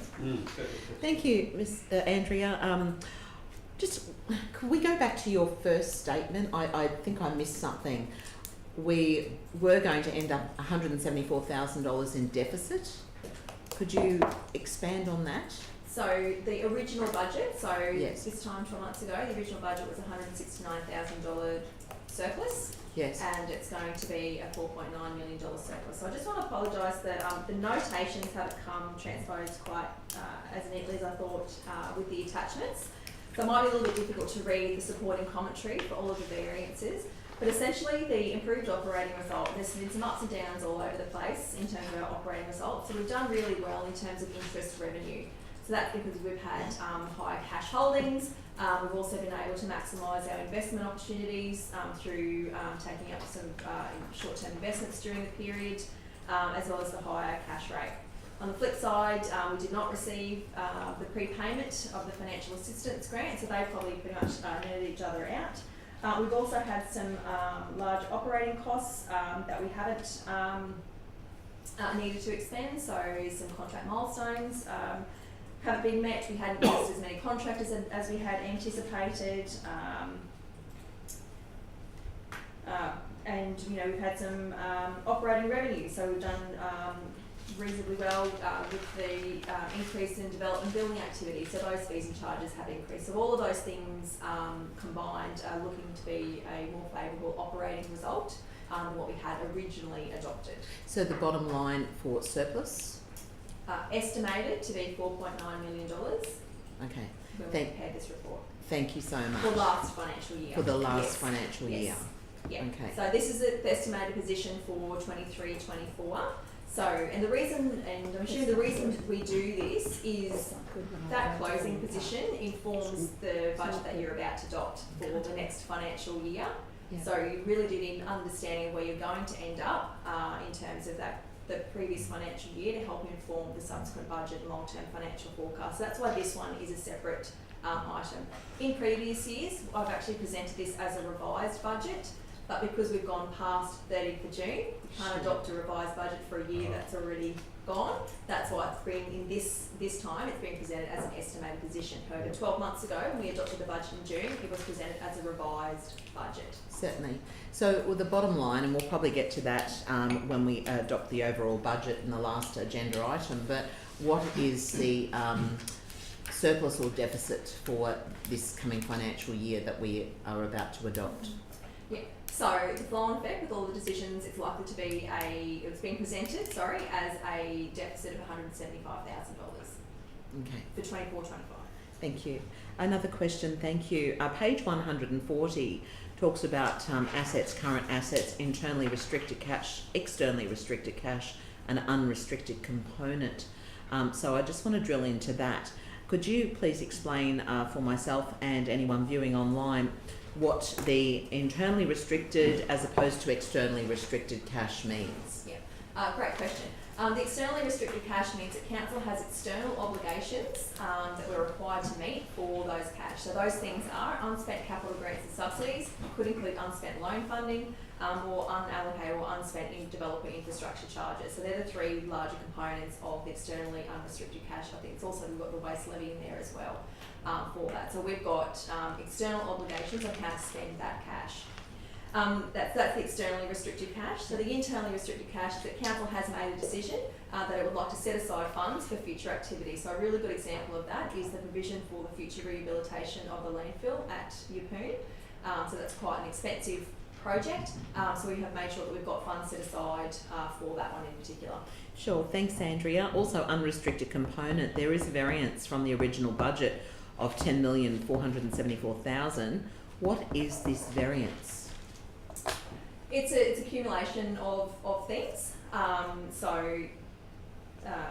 It essentially means that we have less available cash for council's discretion to spend on projects or services than what we thought we would have had when the revised budget was adopted. So we have 10 million less than what we thought. Overall, we have $22.5 million more cash available for council. Sure. And talking about that unrestricted component, could we just drill into that a little bit more and just discuss, or if you could let us know, I should be more clear, what that unrestricted cash usually is earmarked for?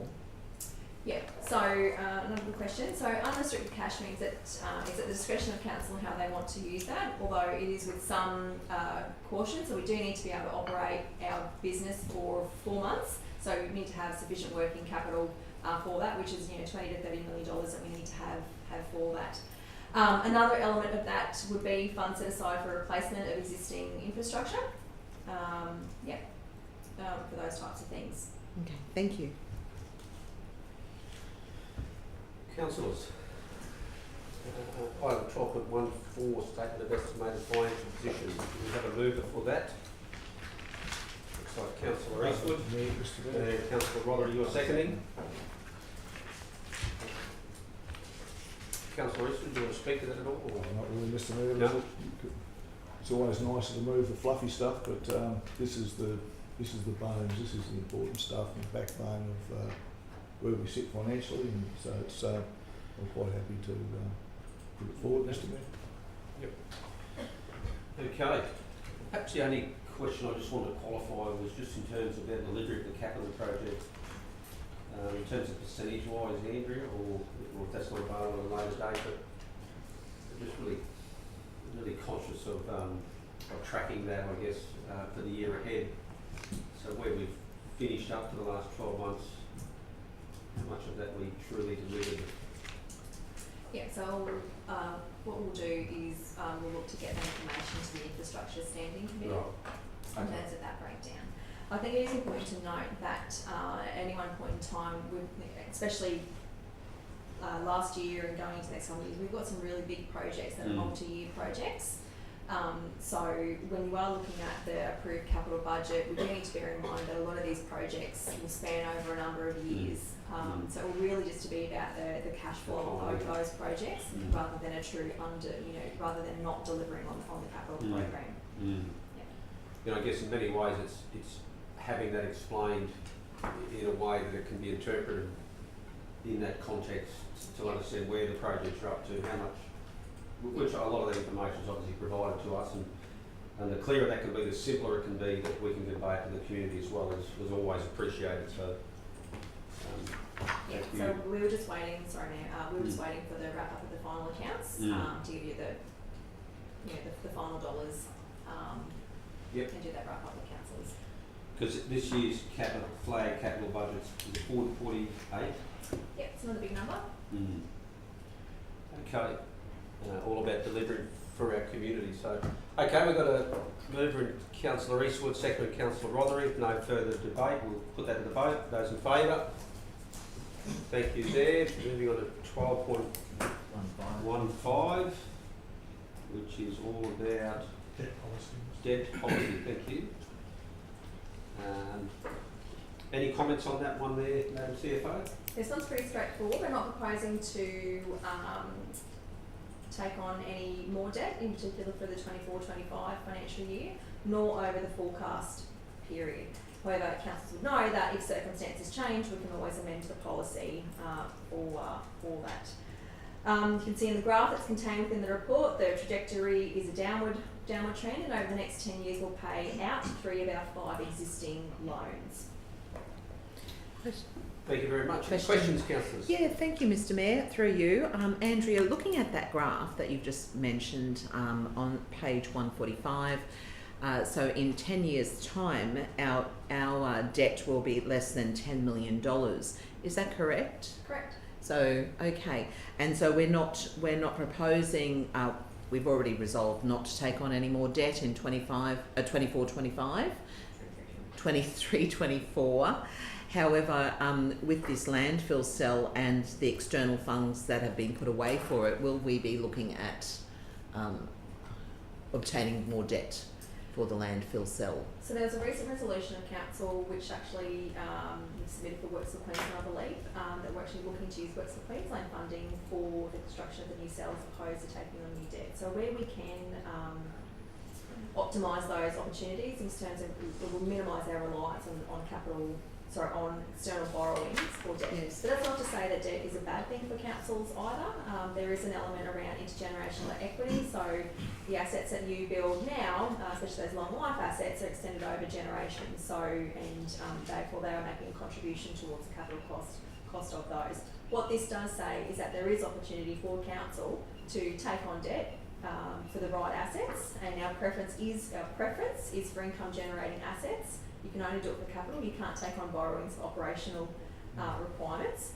So there is opportunities definitely over the forecast period for council to take on debt for projects. Certainly, but from what thank you, Andrea, and what this graph indicates to me, if I'm correct, is that the debt we inherited upon de-amalgamation in 2014, it's taken about 20 years to actually reduce that debt to a healthy bank balance. Is that correct? Yeah, and that makes sense. So the maximum term that we can enter into borrowings with QTC is 20 years. Great, So thank you. A couple of questions. Yes, Councillor Walker. Through you, Mr Mayor, CFO, when we reduce debt, does it also reduce our lower interest costs for council? Is that how that works?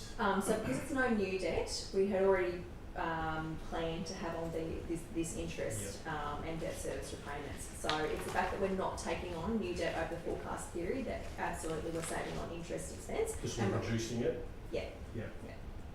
And does that improve our credit rating future at all? By It reducing that is debt? an element that is considered as part of a credit review. So in the past, council has had a higher debt per capita, and that is one of the factors that the QTC, our banker, does take into consideration among a multitude of other things that they consider. However, even though we have had higher levels of debt, council has always been able to pay and meet the credit metrics around its ability to repay its debts. Yep. So that hasn't been our capacity to repay debt has never been a concern. It's more about being the magnitude of debt as a comparison on a per capita basis. Okay. Final question. Just on the graph 5.1, the 10-year external borrowing repayment schedule, would you be able to just explain the reasoning of the larger amounts from 2024 to 2030, and then from 2030 there's a $979,000 amount, where the other figures is like 6 million, 7 million, 5 million, and then it jumps down to that amount under $1 million, and then goes to just over the million for the 2031, 2033. Would you all explain that, sort of that 979? Yeah, good pickup and happy to explain. So that between that 29, 30, 30, 31, we've got some of our debt pools that have paid out. And as you'd be aware that when you towards the end of your repayment term, that the amount that you redeem increases higher than the amount that you're repaying. So you just explain the debt pool? Can you explain the debt pool? You said, was it a debt pool paid out? Yeah, so we've got, I refer to them as debt pools because that's the nomenclature that QTC use. So 3 of our loans. Right. So 3 out of 5 of our loans will be repaid. So that's the big drop in redemption from 5.9 million down to $980,000. So, and then the subsequent year where it bumps back up again, we've got some loans that are nearing the end of their term. Yep. So we're going to be, so that then switches that you'll end up paying more in redemption than interest at those later dates over the term. So that's the change. Right. Thank you.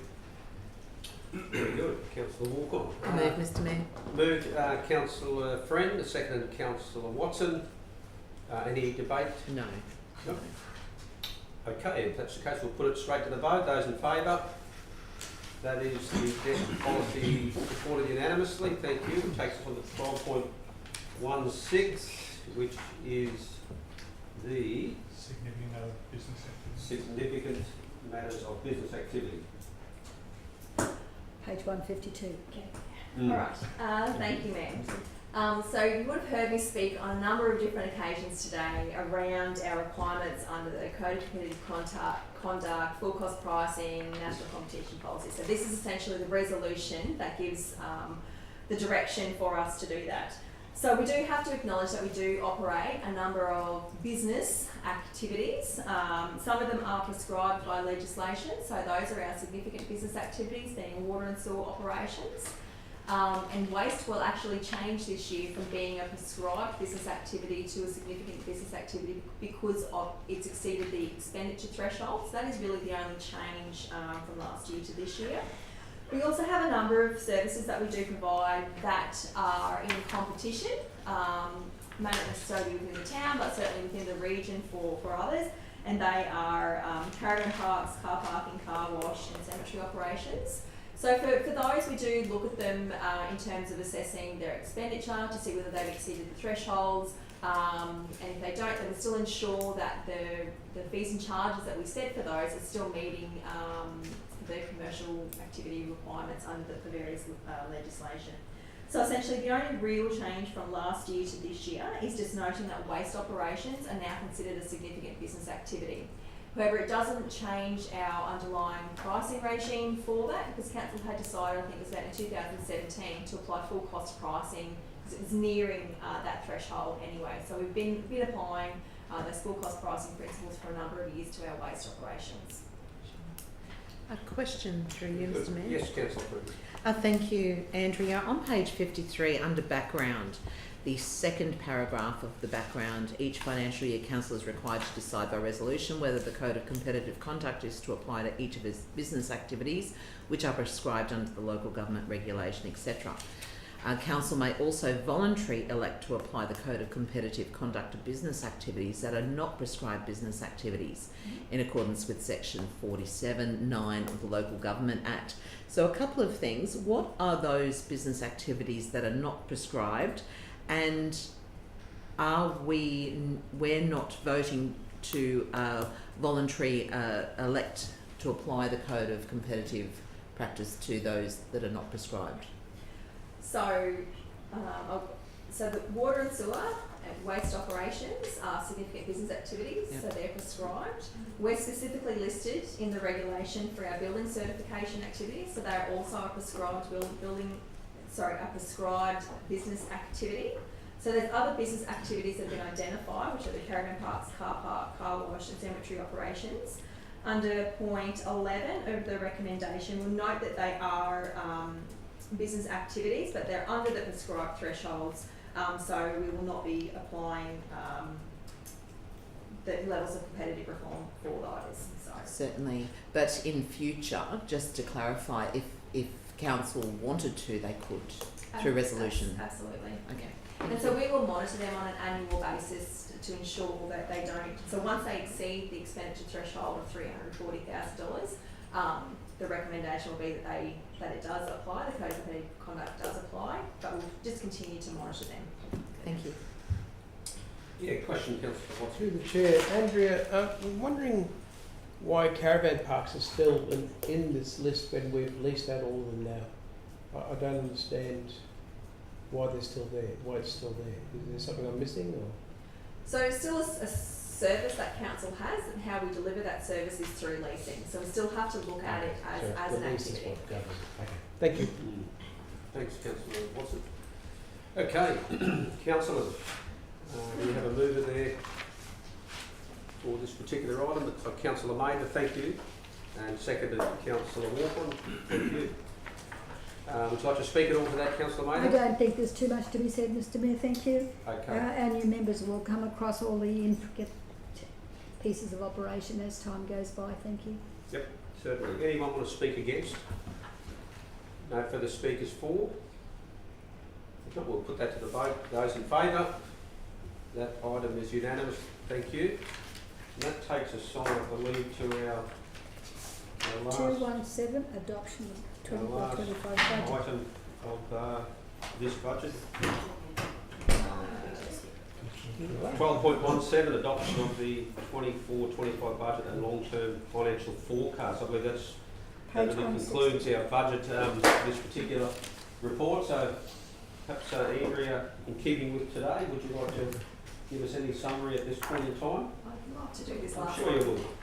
Yeah, however, before I commence, councillors, hopefully you just allow me a little bit of time to acknowledge my team, and I've got a number that are sitting in the room here that have assisted in preparing the budget, so it's not something that I sit in my little office and pull together. It really is a team effort. So I just want to thank my team members who are present today and those that watching online, I guess.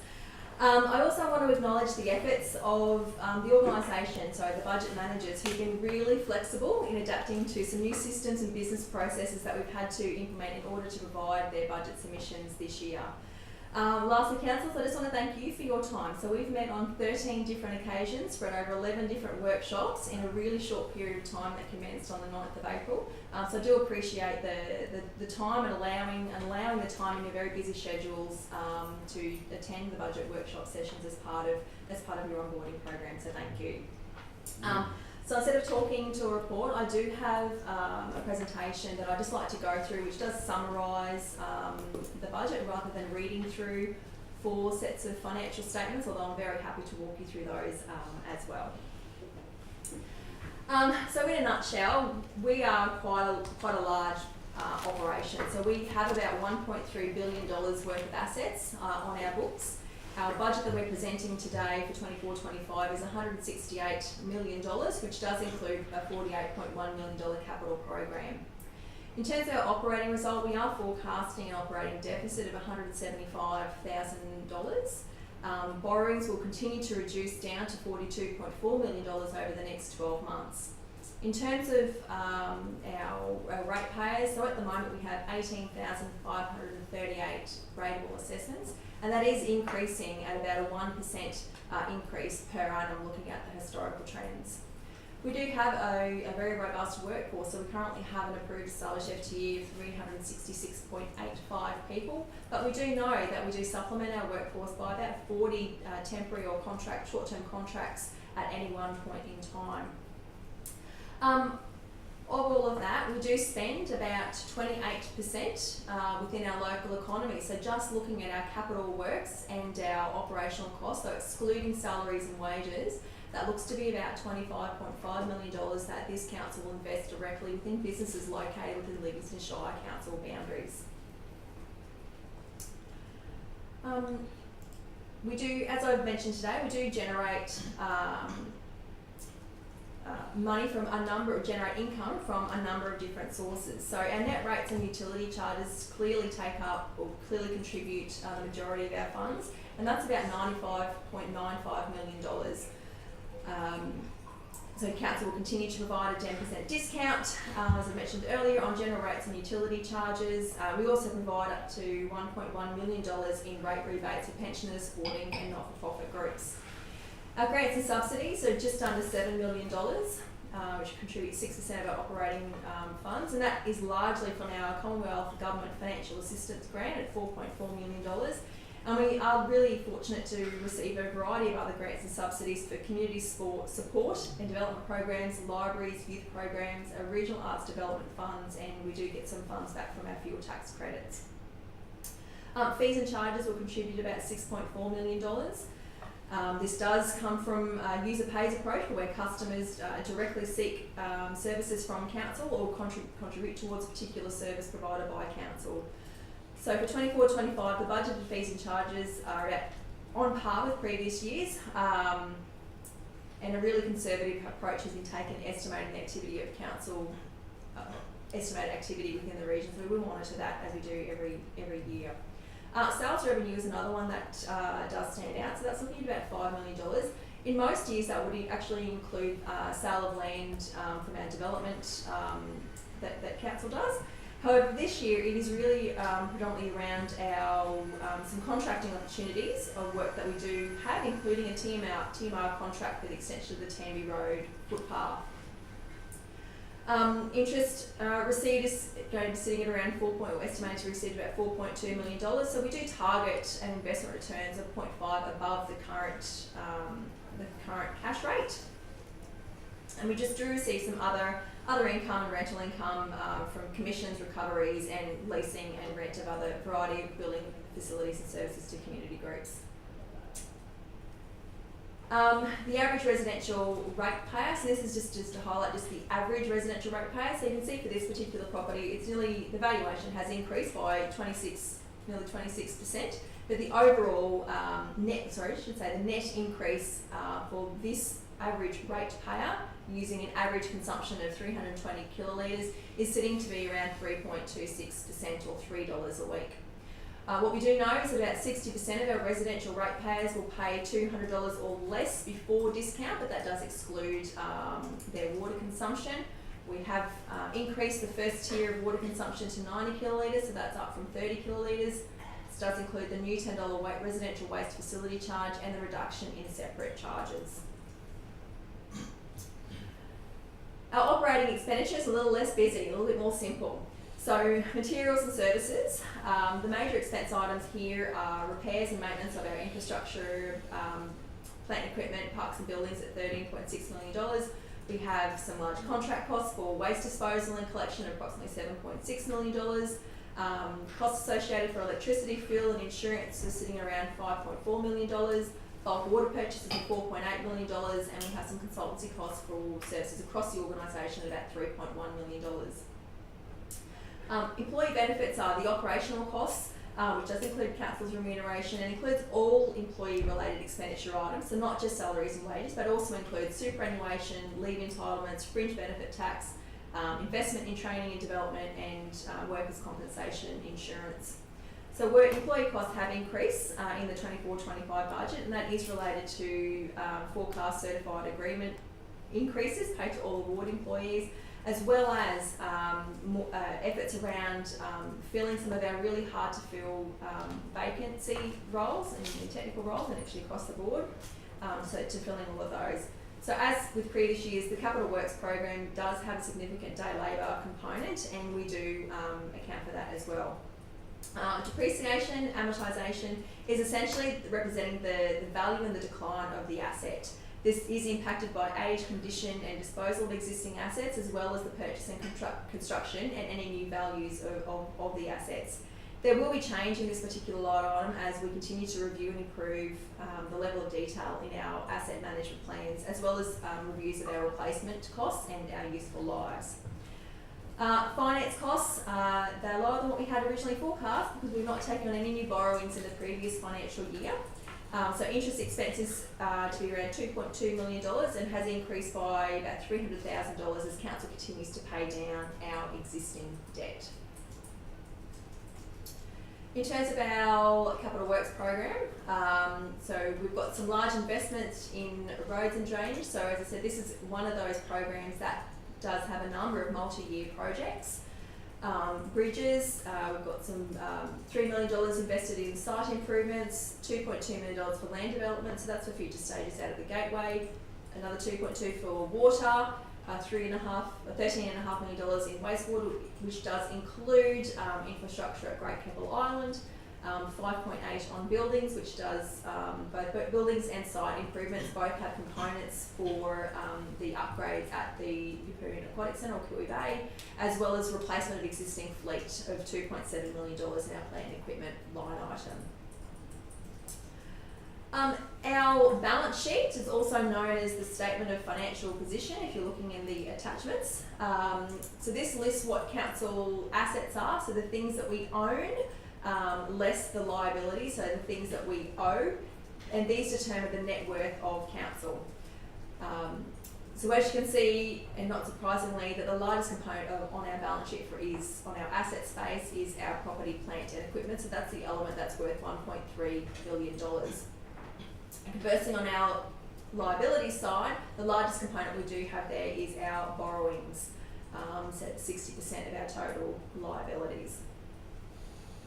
Cash, Councillor Friendly had some questions about this. Our cash forecast over the period, so I do have a couple of years of previous year's actuals. So if you look in the middle at June 25B, that's the current year budget. You can see that it's fairly consistent with the previous year. So even though we're going to trade and invest over the next 12 months, we're going to end up at roughly the same position that we were currently at this time. However, it is really important to note that our externally restricted cash does decline. So this is reflective of significant investment in trunk infrastructure. So those things that are identified in our current LGIP required for growth that we will essentially deplete based on the current plans to invest for those growth and trunk infrastructure requirements. So those things will have to be funded from either general rates or utility charges into the future. Similar story to what we spoke about, and this is essentially the graph that was included in the debt borrowing policy. So our borrowings will decline over the forecast period. And it is really important to note the significant repayment that Council has made since January 2014 of that. So we've been quite prudent in the type of assets that we want to borrow for, and be very conservative in that. So even though we had approved borrowings in 23-24, council decided not to draw down on any of those borrowings and will instead look for other opportunities, including establishing internal loan borrowings over the term. The last element for consideration is this year is the first year that we've had to formally adopt as part of our budget the new sustainability ratios. They will be for the first time, the new ratios will be for the first time part of our audited financial statements for 23-24. So we've increased from 3 ratios to 9, however 3 are contextual, which means that they're not audited. The targets actually relate to the 5-year average results, not necessarily the single year result, except for the unrestricted cash expense ratio and the asset renewal funding ratio, which is contextual.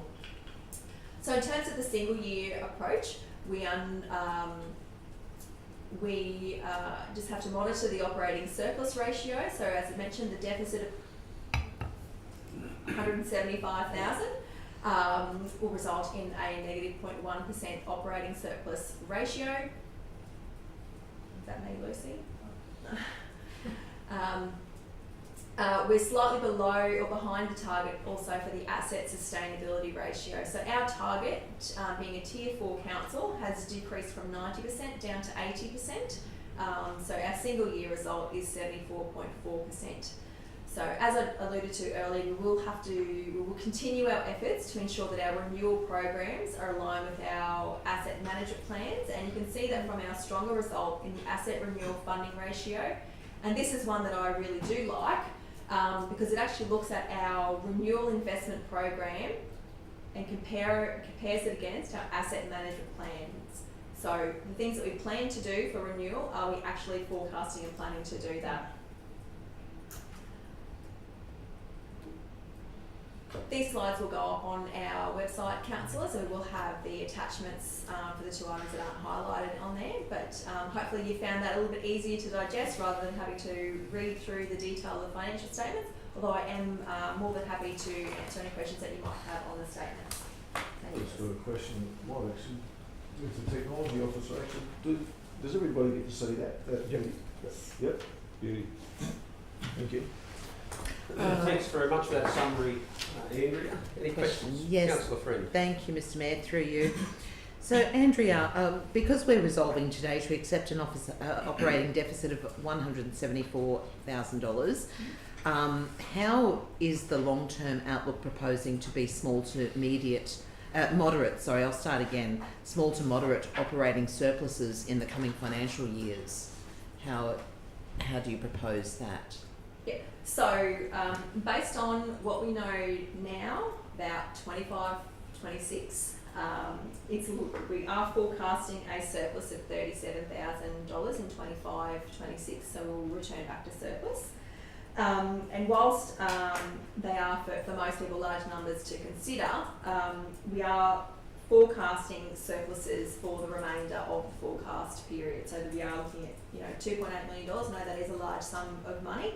But for a council our size, managing $1.3 billion worth of assets, we are quite lean, and that does not take into consideration some of other operating costs for some other fairly significant assets that council will be considering over the next couple of weeks. And 2 more questions. How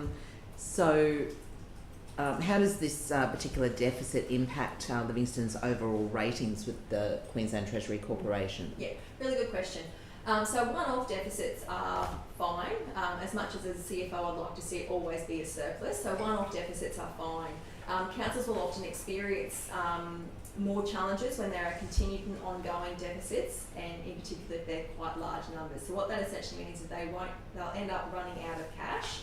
However, $174,000 deficit, this council can accommodate, but we would need to closely monitor the impacts on the subsequent financial years. Sure. Last question. Thank you. So when we choose to adopt this overall budget, and it also includes capital investment program, it's exactly as we've read it in the report. Is that correct? So we do allow for a overall contingency or project risk rating as part of the adopted budget. So it is exactly those projects, but we do have a contingency amount. So what we've read in the overall report of this item 1217 is what we're actually adopting today. Yes, so the project is listed in attachment, what is it, attachment 4, is the 4-year program based on what it is. It's also really important, councillors, to note that unlike all of the previous resolutions, so we still have to adopt an annual budget, but a budget can be amended by resolution by council, and we quite often do that in particular around our capital program when there are changed circumstances. We might get the tender prices back in, also taking advantage of grant opportunities or changes in debt funding. So budgets can always be amended by resolution, but when we do so, we have to adopt points A through to G every single time we do a formal budget amendment. Thank you. Thank you, Councillor Friend. Councillor Walcott. Just a question through you, Mr Mayor, CFO. I wish I had put the page number down on this query that I have. But there's the Tui Bay Pool has a negative of minus 229,832. I'll explain that. It's somewhere in here. And I've been scrolling. It's probably going to be a negative amount on the council funding side. There was, yes, Yeah. that's right. So what this essentially means, so this information serves multiple purposes for us. We have to look at this both from a cash flow side of things, so that's the grant money that's going to be coming into council for that fully funded project. And then also the accrual accounting treatment of it. So we can't actually recognise that cash coming in as revenue until we actually complete the equivalent amount of work. So if we only do 50% of the work, we can only recognise 50% of the revenue. So if there is a negative number on the council funding side, that's generally the adjustment between the cash flow, cash accounting and accrual accounting for that. Oh, okay. So is that when the works is getting done? Is that what you? When the pool's being closed, is that what you're talking about? Yeah, it's probably just a reflection of the timing between the receipt of the grant fund and the capital expenditure going out. Okay. That's there. However, if it's in a team plan and brackets, I don't know. Any further questions, councillors, before we call for a move and a second? I do have one more. Yeah, please. Again, page number missing in mine, but there was a 320 kilolitres of water consumption. Do you know where the 320 comes from? So that might have been in reference to the average residential consumption, possibly. Which was 75. Average. 75? So what would you know? So Yeah, so yeah. So even though we've 75 square quarter for 320. so even though we've set 90 kilolitres per quarter as the tier, and we do know we have looked at the average consumption pattern of our residential consumers, and we've just taken that as the average. So there are some quarters where the average residential property will use more than 90 kilolitres, generally those hotter months, and then the other 2 quarters I'll use less than the 90 kilolitres. So we based it more on that Yes. that approach. Got it. Right. Thank you. Very good. Okay, councillors, this is the last report for us to consider for this budget process and cycle that has gone on now for over 12 meetings, and this is the culmination of that. So I'm happy to open it to the floor if someone would like to move it. Not going to move it, Mr Mayor? It's the councillor's budget. I'm happy to move it. I'll second it, Mr. I'll Mayor. move it in that case. And looking for a seconder there. I'll second, Mr Mayor. Thank you, Councillor Eastwood. Councillors, perhaps rather than focusing on sort of individual elements within the budget, which is extremely complicated and complex, and it is a big budget of $168 million, but I really firstly want to thank you for your contribution over the last 3 to 4 months. And we came together as a new council, the 2 new councillors, and we felt, I guess, a sense of responsibility, obviously, and a burden of trying to continue the good work of the previous council and the previous councils before that, that try and set up Livingstone Shire as the most livable place in Australia, and that should be something we're not embarrassed to try and deliver for our community. It's challenging in regional Queensland, where we know economies of scale are difficult, but my gosh, I think we deliver, not only do we deliver for the community, but the community deserve a responsible and measured budget that is sympathetic to the cost of living, but deep down still maintains the incredible lifestyle that that locals who have lived here for a long time absolutely value, and other people who are moving here are just blown away by how great a lifestyle we've got. That comes at a price. We would all love to deliver cheaper rates, cheaper water, slash and burn where you can, but the reality is that it's just not responsible to do that. And even talking about the long-term financial forecast, moving back into surplus, debt reduction, investing heavily in our capital projects, that I think we need to be mindful of trying to deliver more if we can possibly do that. And I know that our senior staff are focused on that.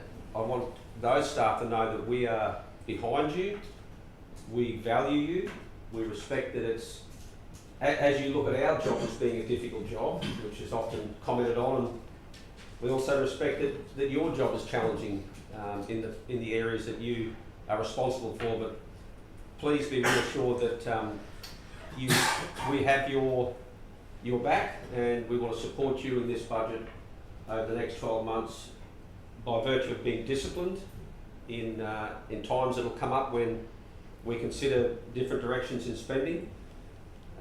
But ultimately our community is at the centre of everything we do, and I am humbled to present this first budget of this council to you for consideration, and also do thank the CFO for her leadership over the last 3 months, and even this morning at I think about 8:25 I pulled across the acting CEO and CFO, and I wouldn't say I had a meltdown, but I was just slightly curious about a few things, and but ultimately I've committed to this, and I'll be accountable to the people for what we've delivered in this budget, and present it to you, my fellow councillors, for your support. Thank you. Anyone speaking Speak for, Mr Mayor. against? Councillor Friend? Against first, sorry. Yep. I'm speaking for. Sorry. You'd Thank like you. to speak for? Yeah, thank you, Mr Mayor. It was tough going. I'd like to thank the staff here today, and all of Andrea's staff, and those that aren't in the room with us today. What they do is phenomenal, and we've got them running around and chasing their tails at times, because we're deciding on different ways to attack this budget, and they just comply beautifully and with so much respect, and I respect them in return. Thank you very much. But under recreation and culture, within this budget, and with every budget and every year, there's a number of things that our council do provide for the community, and one of them is our community centre in John Street, and that has about an average of 960 people per month attending the centre, and it turns 35 years old this year. So it's something that other councils don't usually provide a service for, and that's quite important. Our community nursery, I'd like to acknowledge the volunteers that donate their time to 3,000 hours per year in our community nursery, and what they do is they propagate and grow plants, and 13,500 plants are donated to the community every year. So that's also within our budget. I'd like to thank communications and our engagement team, who have issued over $250,000 in events sponsorship and 12 RADIF grants throughout the year. And so we're really punching above our weight for a smaller council, and I do commend this to the table. Thank you, Councillor Friend. Anyone want to speak against the motion? Any further speakers for? Councillor Watson. Oh, straight. Just breathe on. Can't see it. Again, I'd like to thank all 400 staff for putting their just making sure this all happens. And but I am also confident the council has found a way and a fair way to cover the costs of running the council for this next year. The water amounts is back up to, that won't create anxiety as it did last year, but I remind our residents we have to learn to conserve our water usage. Again, it's a 4.2% rate increase that was needed. Council's costs continue to rise just like everyone's home expenses. So council's put together a large list of improvements to the livability of our Shire to be completed in the next financial year, and I'm looking forward to seeing these projects completed, including bike path designs, Hinds Avenue at Bengalee being sealed, but also the improvement of drainage in Emu Park and Fountain Street, George Street and Wood Street. But also our treatment plant at Emu Park is going to be completed, and the Emu Park pool is going to have some change room upgrades. But there's an enormous amount of work to be done, and there will always be more that can be done, but those constraints are because of time, funding and the size of our workforce. But I'm mostly quite happy with this year's budget, and I'd like to thank you all, and let's get it done. Thank you, Councillor Watson. Thank you. Any further speakers, either for or against? Councillor Walker. Yeah, just to speak for this budget. So it's been a very good learning experience as a new councillor coming in and appointed at whatever it was, March, April, and then having to think through this budget. So I've just jotted down a couple of learnings from the budget, from my perspective prior to my new perspective now. The budgets have gone through a fine-tooth comb, and every cent has been taken into consideration. So before council, I would just either see an increase or a decrease and think they just raised it for the sake of just raising it. But with new insights and going through the process, it really has been, just as a new council and new learning, every cent has been taken into consideration. The other learning that I got out of it is that the cost of living has been in the back of our minds with discussing revenue, and we're not raising revenue for the sake of raising revenue, but the huge rates, and not the huge rates, but the huge cost that's going around the nation. We've kept that in the back of our mind. And the saying, the popular saying that there are winners and losers, and I do understand now going through a budget in council that there really are winners and losers. But we've tried our best to look after the majority. And when things are unequitable, with huge rates in some ways with our rural owners, well, in this budget we've looked after them as well through banding that we can see and discuss today. And lastly, my final thought is that there are some councils that have seen themselves in some financial trouble around our nation by overspending in terrible budgets, but with our great staff and the direction of the wisdom of the councillors and democracy, we see that Livingstone is in a healthy state financially. And so as a new councillor with my new learnings, I definitely see council budgets in new light. Yeah. Thank you, Councillor Walker, for those insights. Any further speakers? Councillor Eastwood. I was just for Mr Mayor. I don't want to blow too much smoke, and I actually wrote a fairly big thing out, but I'll probably only read part of it. The financial statements attached to this report, along with the revenue statement and the revenue policy, we've already adopted those, and together they just demonstrate council's ability to maintain our liquidity over a very long period of time, which is great. This is a $168 million budget, and I hope viewers that you got to see it on the screen, because there's a lot in it. And it focuses on delivering for our Shire important infrastructure to the tune of 109 capital projects. That's huge, valued at about 48 million. And some of those have been externally funded to 15.5 million, but it just shows the extent of work that is going into this Shire to make it a better place for our people. Over the past term of council, our debt was reduced significantly, and we're on track to continue this trend, putting us in a much stronger, sustainable financial position. We're doing our level best with our rates at a 4.2 increase, with the overall revenue raised by rates and separate charges, and a reduction in the road network, natural environment and disaster response separate charges. They have gone down by 20%. And I know we're rehashing some of this stuff that we've gone over before, but it's the actual, I guess, the guts of the actual budget.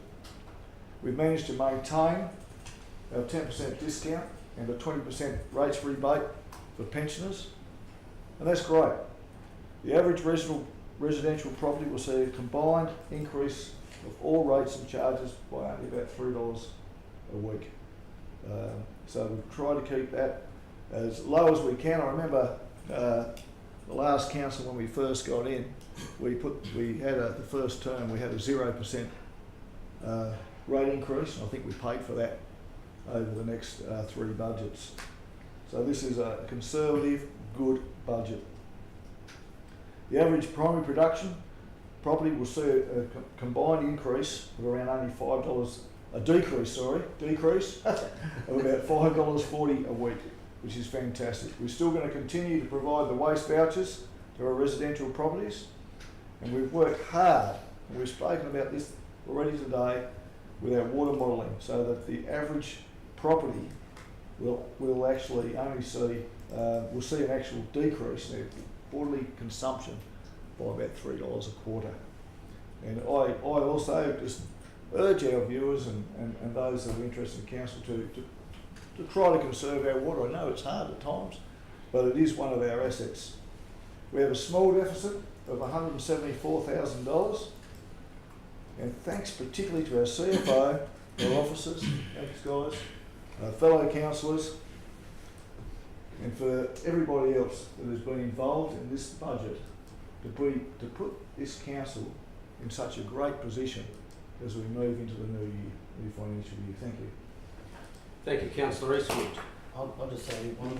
I'll let Councillor Mather go last, because I know you'll speak passionately, and as I will too, because I'm very passionate coming into this role, and budget was something that I really wanted to, well, I'm sure all of us wanted to make sure was going to be right, because this was going to be a big one that affected all of Livingstone, not just the coast.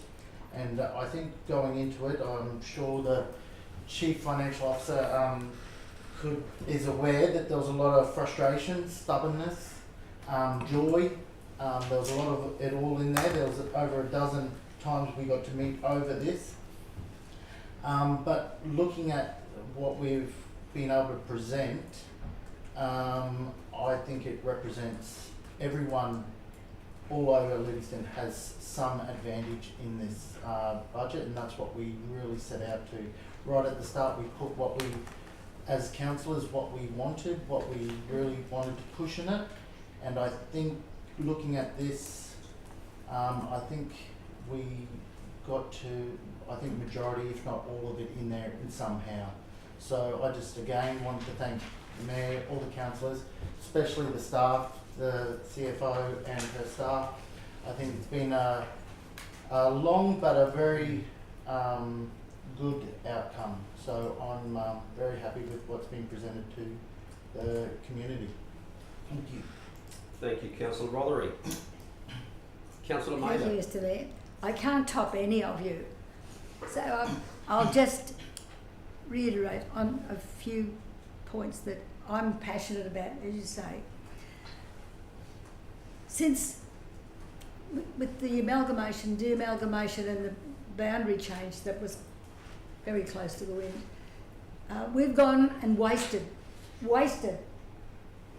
millions, losing staff, finding more staff, training staff to bring this show back on the road.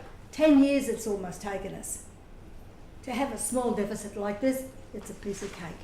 What we've been through and what we've lost through political desire over those 10 years, we won't recover them, but we have turned the ship around and we're back on track.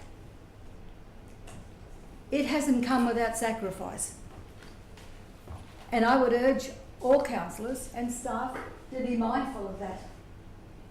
Because it's not a bottomless pit, this money. Everybody's finding it tough. But we have listened to the people. We've been listening to the people for a long time, but without the ability to do a lot about it because of the debt and the over expenditure caused by political will. So I think we've got to keep reminding ourselves where we want to go, how we want to get there, and how much we will need to contain our spending, excessive spending, pretty things I call them, to be able to get the real things. We didn't sort of mention the shovel guys, the fellas out there on the machines and on the dirt roads all the time. While we're looking at all these lovely footpaths and parks and trees and everything, all beautiful. We deserve them. What we forget is we've got roads up there that really are going backwards. We've got roads in town that are going backwards because we need a big injection of funding to bring them up to... Michael would love to hear that he's got more money coming in to be able to do all of that because he deserves it. So do the people here. When the townspeople say, I've got a flat tire because of the potholes in the main street, we've got a problem. We're looking at the wrong things. We're not taking everything into consideration. So I'd like to, while paying tribute to my councillors, my fellow councillors, who are on the same journey as I am, thank you, and the staff, because we're all one. I'd extend that also to the people outside on the gravel roads who are doing their best with the least financial support. Let me say that, the least financial support. And roads are one of our greatest assets. It's our biggest budget. But we don't seem to focus enough on their needs. So I just urge you to consider that as we go forward. Marlborough doesn't even have gang anymore. We're trying to work them out of the caves. And when you've got the greatest roads with the greatest needs, and we don't even have a gang there, it tells you something. We're focusing on the wrong things. So I just say, when we're looking for pretty things for people who make the request, if we keep giving it, they'll keep asking. We've got to say to them, look, yes, we'd love to do that for you, but we've got a priority, like even Byfield. They don't ask for much. Our communities, our rural people don't ask for much. They just want to get home in one piece. That's all they're asking for. And I'd say that we do waste money, because I know that people tell me. So I think we better be mindful, we better be vigilant as to what we spend our money on to make sure we've got the best price for the best product. Point of Because- order, Mr Mayor, I think that we do a lot of these things. Yeah, we and, do, but not enough. And Not I'm enough. not sure if you're talking for the budget or against it. Oh, I'm on the same train, remember that. Thanks, So Councillor I think Martin. we've got to make sure that our ambitions don't outstrip the ability to pay, and the things that are still waiting in line have been for a long time. So I thank you all sincerely. Thank you, Mr Mayor. Thank you, Councillor Mather. Councillor Rothery was probably spot on, very passionate. And look, there is always going to be competing priorities that we as individual councillors are going to advocate for and be passionate for. And I guess that is the benefit of a democracy that is made up of 7 individual people elected by the community to represent, as per the oath that we swore at the start of our term.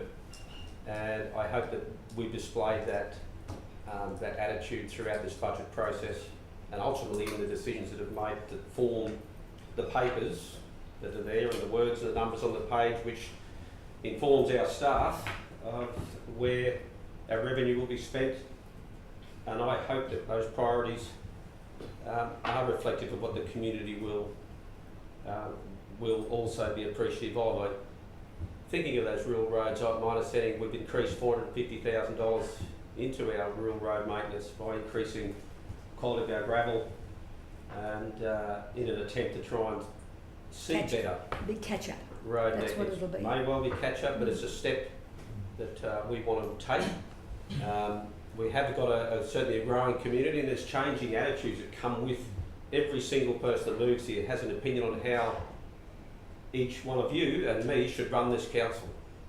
And that's not an easy job to disseminate over the 42,000 people that are here. We've seen this council prepared to be agile enough to recognise that the Clayton Road roundabout has become a very problematic safety concern for a big catchment of people who have chose to call that area home, and we've responded by next year's budget, putting not only the design but the actual funding the first stage, which is a big step towards providing safe access across the scenic highway. So I guess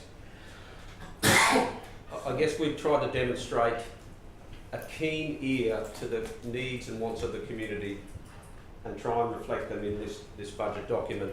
No part of me wants to manifest the behaviour of someone like, say, the Treasurer Joe Hockey, who was caught in a photograph at the end of the voting day smoking a cigar as if, hey, didn't we nail that? That's not the emotion that I have at all. It's almost one with a bit of trepidation. You walk out of there and think, okay, now the hard work begins. How have we listened to our community? How have we reflected a responsible and measured budget that is going to build on the financial sustainability of our council, cognizant of the cost of living? That's what I hope that we delivered here today. And only time will tell.